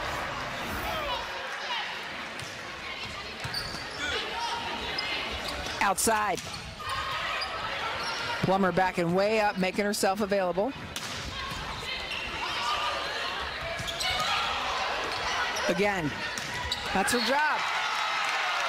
Kate Formico, just a freshman defensive specialist.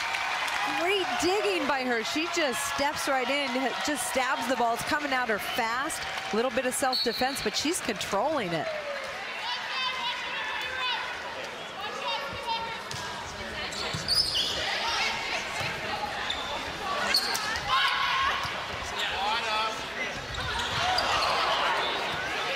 Back, McMay. Fitzmaurice reached over and grabbed that ball. And that's where Adriana Fitzmaurice, just a sophomore in the middle, is something special. Her handwork over the net, beautiful Stanford block. When in doubt, take the door and slam it shut like Fitzmaurice.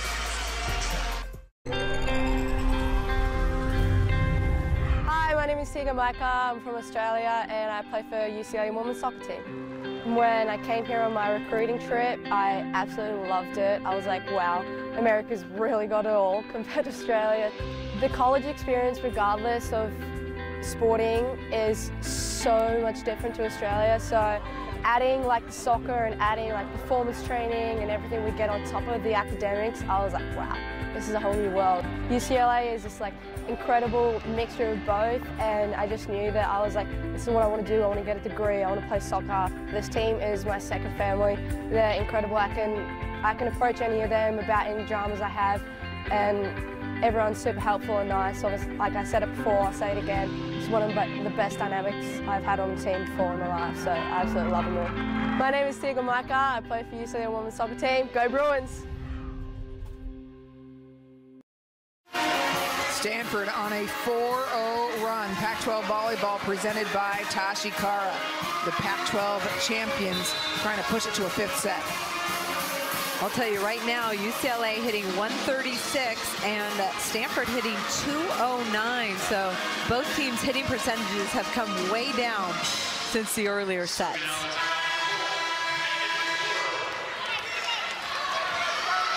Catherine Plummer has been doing hard work up front. 54 swings, 21 kills. Megan McClure served that ball. 16 digs for McClure. Oh, make it 17. Megan McClure's ball control, first contact, so good. In a great spot, setting her team up. This is a tough rotation, something they struggled with earlier. Just a two-hitter rotation. Stanford needs to pass this ball well.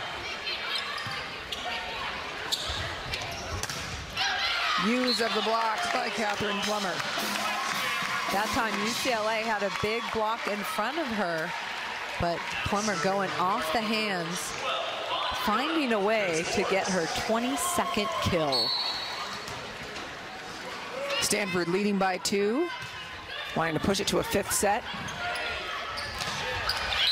Alade not up when she wanted to be. How good is Sarah Sponsel just putting that ball up, and then Riley Bushler, quick arm swing through the ball, so quick with her feet.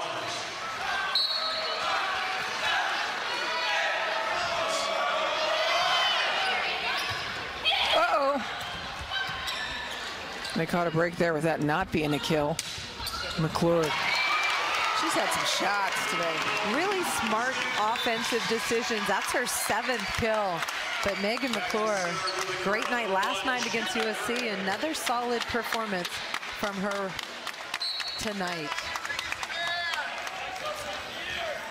Jenna Gray serving, Latzalade and Plummer front line for Stanford.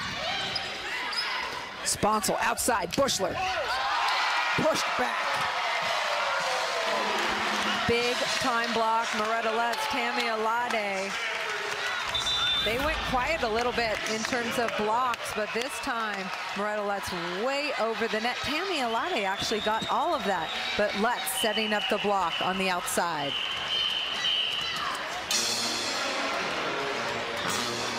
Three blocks for Stanford in this 4th set, 14 blocks total. As Stanford goes back to their bread and butter. And then you look at Diggs,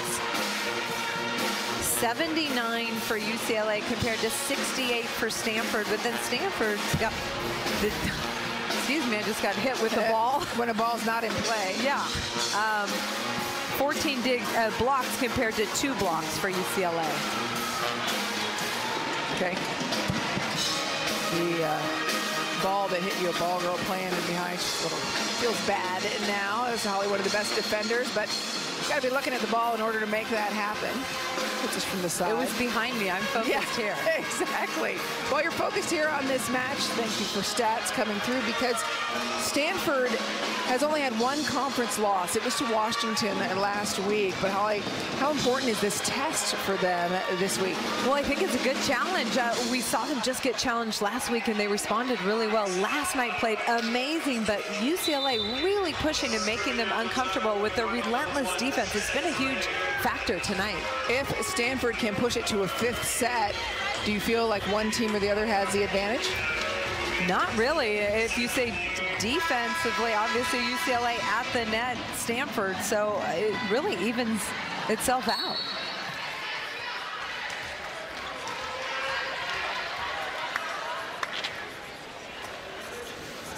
Gray serving. Uh-oh. Alade just passes, smart. Let's put it away. Jenna Gray fired up and going to her hot hitter, Moretta Lutz, right now. 18 kills, hitting .447 for Stanford. It's an 8-2 run for Stanford. Set point. Fans on their feet in Maples Pavilion.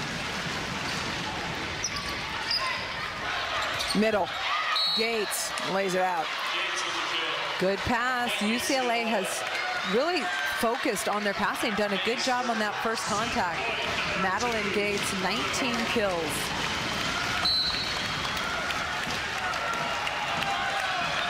Mac May's serve, handled by Hentz. Plummer asking for it. Lutz available too. Stanford takes set 4. We are going to 5 in Naples. Pretty fun defense, both sides of the net. One at the net, one defense behind the block. Anything can happen. Yesterday, Stanford swept USC and captured their 17th Pac-12 title. Tonight, they're being pushed to the limit. Can UCLA do it and hand Stanford just their 2nd conference loss this season? Saturday night, tune to Pac-12 Network for a comprehensive wrap-up of the day's gridiron action.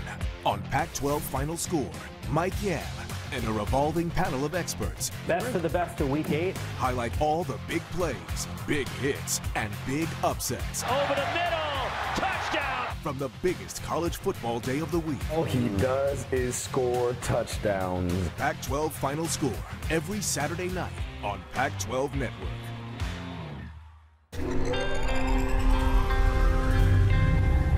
Hi, my name is Patriana Perry. I'm a psychology major and I run hurdles at UCLA. My academics has been so important in my life, so I wanted to make sure I had the balance of both academics and athletics, and I thought UCLA was like the best fit. I'm leaning towards like sports psych and then child psych. I'm really big on helping others. Like I went to this camp called SCOA in Japan last year, where I was a counselor. And after that, I was like, okay, I know this is like what I want to do. Like I want to, you know, counsel kids and just stay in the sports area. Something that's special about going to UCLA, I would have to say the fact that we have like the most national championships. Like that's something that we can brag about, and I love talking about it. Also about our academics. Like I think people, like a lot of schools don't have both, and like, you know, we have that, and so it's cool that we can brag about it. My name is Patriana Perry. I'm a psychology major, and I run hurdles at UCLA. Go Bruins!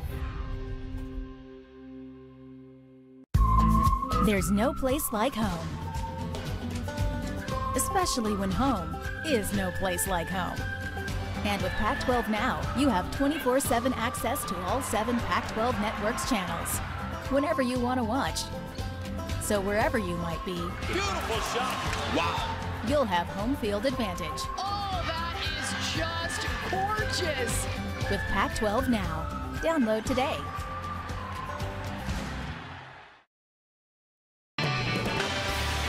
Sometimes you just gotta calm down. Oh, but Stanford, well, they are fired up. Coming back from being down by 2 late in set number 4, the Cardinal has pushed it to a 5th set at home. There was a point in set number 4, it was looking like UCLA was going to take over, but Stanford fought back.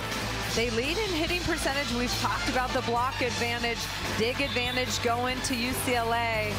This is going to be fun. So 5th set to 15, it's shorter. Holly, for each team, give me 2 keys, let's say. I think offensive balance for Stanford, they've been relying too much on Plummer and let's get Alade and Fitzmaurice a little more involved. And for UCLA, continue to contact that first ball, pass well. What they're doing is balancing, using all their hitters. I like what UCLA is doing defensively. On the line here, UCLA trying to get good seeding for the NCAA tournament and another big top 5 win. And for Stanford, they're trying to stay in the top 4, trying to stay in the top 4, be in the top 4. They want to host. They want to host regionals. And there's a lot of great competition across the country. Set 5, ball in the air. Sponsel outside, Bushler off the block. Riley Bushler, 20th kill. She has been so good. Just disciplined, low error, getting the job done. So Madeline Gates up front for UCLA. Stanford starting with Plummer up front. We've seen them start in all different rotations. Both teams spinning a little bit. How about that angle by Catherine Plummer? Inside the block and down. Jenna Gray pushes it outside with some nice pace in front of Kyra Rogers. Sydney Wilson serving. Sponsel goes to Gates. Madeline Gates, tough to stop one-on-one. She likes to cut it back. You need to slide your hands over and cut it off. But if you do that, she'll probably go the other way. That's the challenge of one-on-one as a hitter. McMay serving. Outside. Plummer rips it. 23 and now 24 kills for Plummer. When Stanford needs a kill, they're very comfortable and very confident in that young woman right there. Number 2, one of the best players in the country. And she has been good in the 5th set. 2 kills already.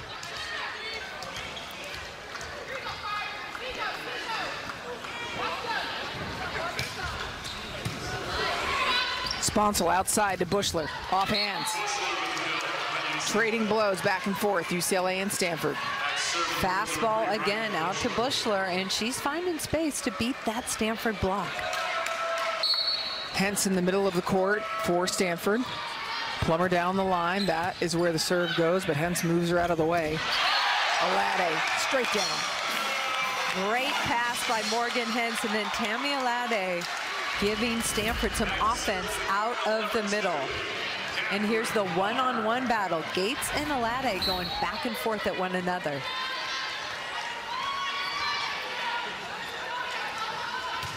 Plummer.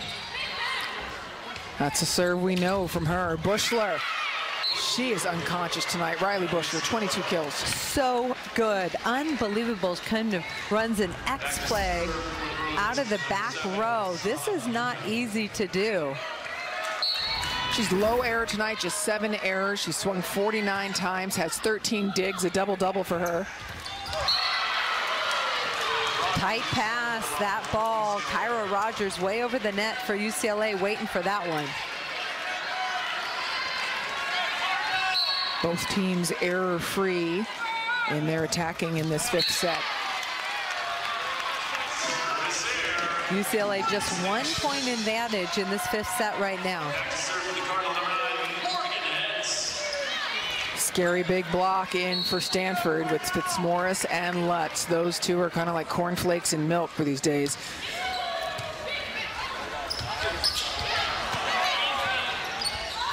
Lutz through the block. Well played ball, and Stanford going fast to Lutz on the right side. This is a 2-hitter rotation for UCLA. Important for them to side out right away. Tied up 5 apiece. Simo, Mosier. And UCLA able to get out of that 2-hitter rotation with Sarah Sponsel, the setter, in the front row. So Sponsel back serving now. Has 2 freshmen on either side of Kyra Rogers. And 1 blocker on Lutz. 1-on-1, Jenna Gray going to Moretta Lutz, and at 6'8", tough to stop her. Jenna Gray does a good job pushing that ball up high enough and wide enough for Moretta Lutz. UCLA hitting 833 in the 5th set. Stanford hitting 667.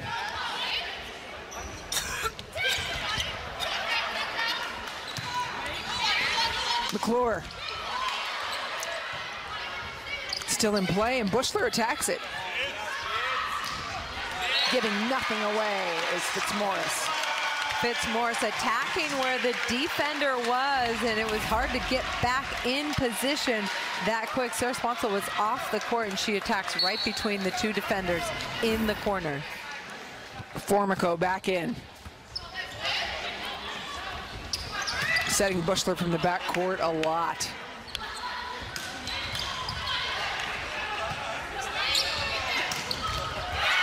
Kill from Mosier. Jenny Moser has been very effective from the right side, even more so than the left side tonight, it seems. Yeah, Mosier, 19 kills.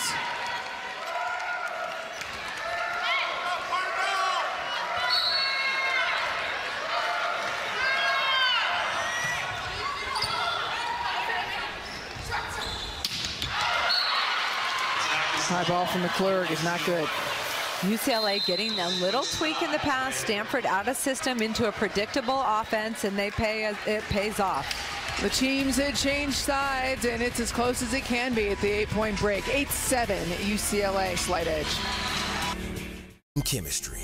It's not something you're given, but something you earn. Not a feeling that appears overnight, but a bond forged over time. In the classroom and on the field, on the court and behind the scenes, on campus and in the community. Practice executed perfectly, over and over and over again, until victory happens. These are the elements of excellence. Pac-12, the Conference of Champions. The past was but a precursor, consider it speculation, or merely just a warm-up. Now it's time to huddle up, to move the chains, to show your colors. It's time to bewilder, amaze, dominate the highlight reel. You've sweat, you've prepped, you've put in the work. It's time to play. Watch on Pac-12 Networks. Can't get any closer than this. Top 20 matchup, Pac-12 volleyball presented by Tashi Kara. Stanford, the defending NCAA champion and Pac-12 champion this year, getting a really tough match against UCLA, who may be able to pull out a big win. This is a dogfight. We're seeing great defense both sides of the net, and UCLA really matching Stanford play for play. Michael Seeley told us at the intermission, you just do what you know. They are not a blocking team at UCLA, especially when you put them up next to Stanford. Stanford out blocking the Bruins 14-2. But UCLA have been vacuum cleaners, picking up everything. And Riley Bushler, their senior leader, 22 kills, 13 digs. And then Madeline Gates, 20 kills out of the middle, hitting .472. Pretty impressive. On the other side for Stanford, well, you mentioned it isn't the balance that we saw in their sweep of USC. It's been Plummer and Lutz carrying the load offensively.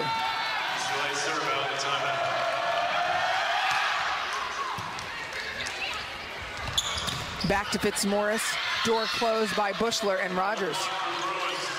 Riley Bushler has become a very good left side blocker. She's worked really hard, makes a good block move, presses over for UCLA. Yeah, and this is a very young UCLA team right now. A freshman on the floor in Mac May, another freshman in Mosier, a first-year Bruin in Sarah Sponsel, though she's highly experienced.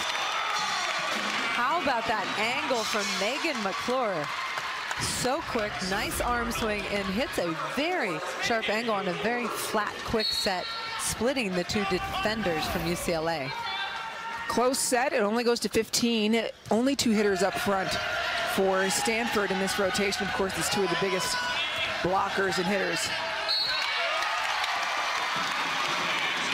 Stanford, again, block advantage. Big defensive play at the net. Plummer talking with Fitzmaurice.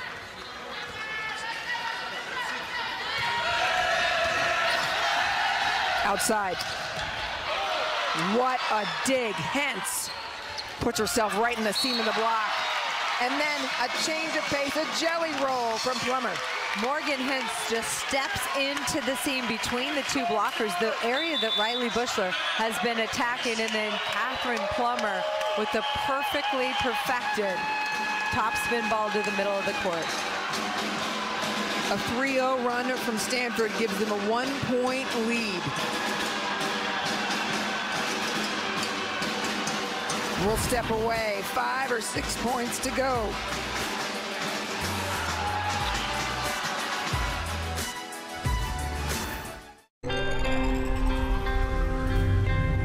Hi, my name is Tegan Blacker. I'm from Australia and I play for UCLA women's soccer team. When I came here on my recruiting trip, I absolutely loved it. I was like, wow, America's really got it all compared to Australia.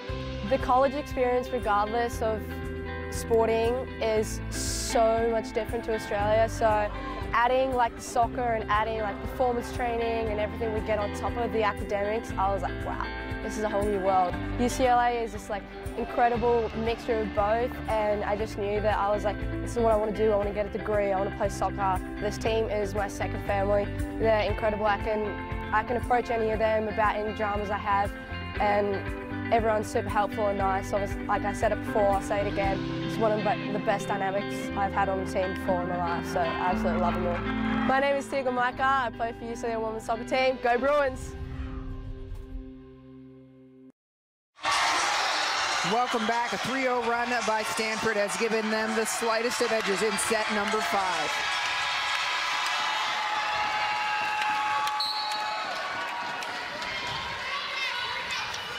McClure serving. Into the net, tied up 10 apiece. Race to 5, win by 2. Holly, what's the key in a short game of 5? For Stanford, they need to pass the ball so they can run an in-system offense and keep UCLA in a defensive position. What a set! That was ridiculous. Not a perfect pass, but Jenna Gray, I mean, putting up that hittable ball. Look at that, one hand just lifts it high enough so Catherine Plummer can terminate. Amazing. It's a full-on Statue of Liberty set. Pass is perfect from Bushler. They run the middle, but Alade laying in wait. And this is the biggest lead of this set. And the first time they've been able to shut down Madeline Gates in a long time. Pame Alade all by herself. Great press over the net defensively.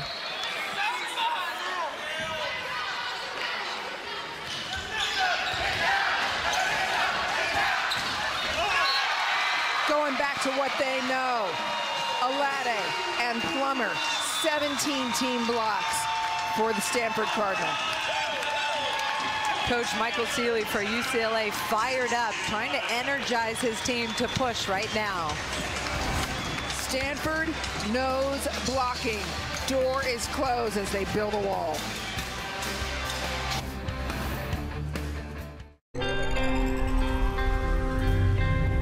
Hi, my name is Tegan Blacker. I'm from Australia and I play for UCLA women's soccer team. When I came here on my recruiting trip, I absolutely loved it. I was like, wow, America's really got it all compared to Australia.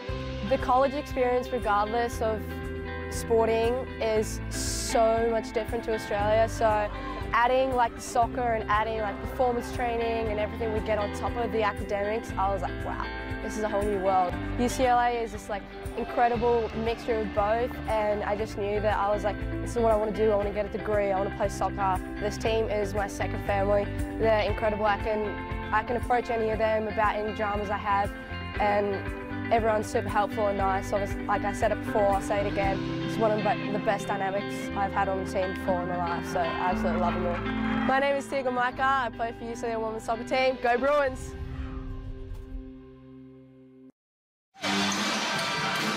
Welcome back, Pac-12 volleyball. Stanford with a 3-point lead late in set number 5.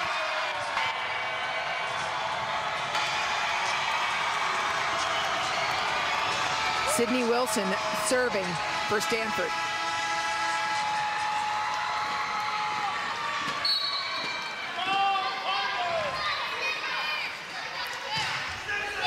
Bushler pass.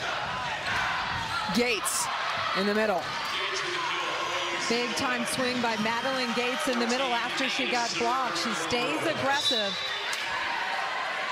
21 kills out of the middle.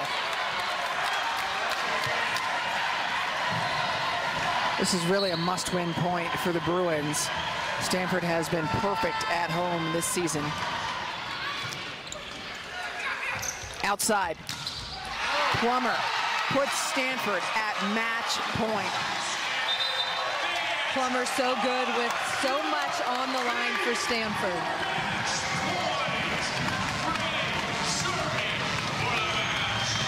Fans on their feet in Maples Pavilion. Jenna Gray serving. Last night, Stanford captured the Pac-12 title. Service error. But Stanford in a situation, they've got 3 hitters in the front row. They're 2 hot hitters, plus Tammy Alade, Moretta Lutz, Catherine Plummer. Match point number 2. Back to Plummer. Covers her own hit. Lutz dug by Simo. Bushler keeping it in play. What a dig from Zanamuno.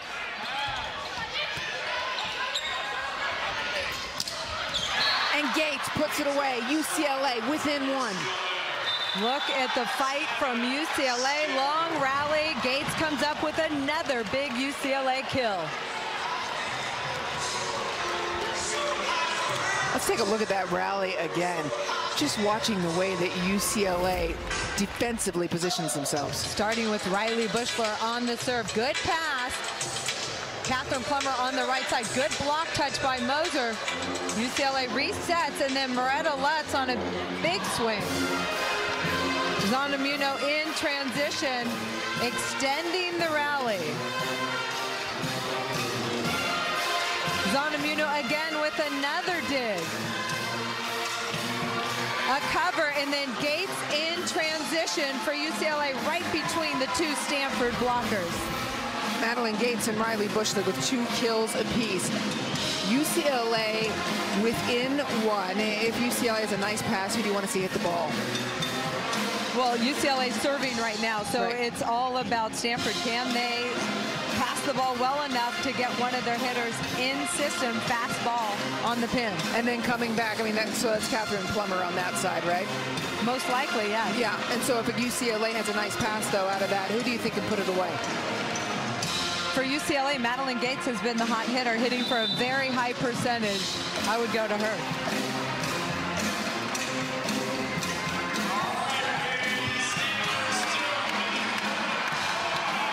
Match point number 3 for Stanford.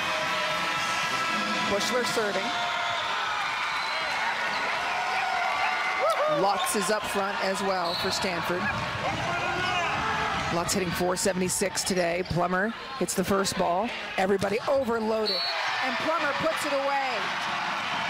Stanford holds off UCLA and gets the victory in 5 sets. How about that? Catherine Plummer coming up big. And what a fight by UCLA. Impressive performance.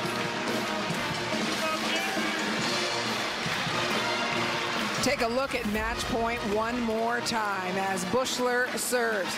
Plummer, everybody stacked over on the left side. Double blocker is just perfect. But last year's ABCA Freshman of the Year, Catherine Plummer, puts it away.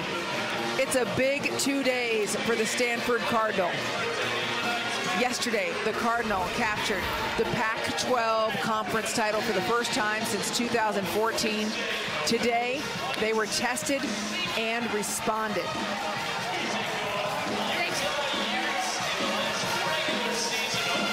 Stanford hit .421. And Holly McPeak standing by right now with Morgan Hens. Morgan, different type of a match than last night. What was the difference? UCLA is definitely a fighting team. They fought so hard and they really forced us to win this match. They kept digging deep and we had to expect the ball to come back over every single time. All credit to UCLA's fight. They did awesome. What was the difference for your team in the 4th and 5th set to come out victorious? I think we found our fire. We were kind of flat there and then we decided to flip the switch. Was fatigue a factor after playing just last night? Sorry, could you repeat that? Was fatigue a factor? I don't think so. I think we have to remember coming into every game, we have to give it everything we have. Doesn't matter if we're tired. Every team's tired and they're traveling, so we have to be ready to come out and play every game. This test, what does this test mean to your team, responding to this test? This is great. We want to take every game one at a time. We're not looking far ahead, but for them to push us like that and us to respond like that, it was amazing. Congratulations. Back to you, Anne-Marie. Oh, Morgan Hens had a terrific night. 24 digs as Stanford responded. 17 blocks, outblocking the Bruins 17-3. Taking a look at their big hitters, Catherine Plummer, 28 kills, Moretta Lutz, 21. Those two really held Stanford's offense in check. As for UCLA, well, it was a tough road loss, but a great test for them. They play Oregon State after they finish their Northern California road trip. You can catch them on Pac-12 Network versus Cal. Stanford gets to take the weekend off. In fact, we hear the Stanford women's volleyball team is going to go enjoy the football game this weekend for just the 2nd time this season. For my partner, Holly McPeak, our director, Lori Brooks, our producer, Dave Feldman, and our fantastic Pac-12 crew, I'm Anne-Marie Anderson saying so long from Maples Pavilion. Stanford, back-to-back top 20 wins.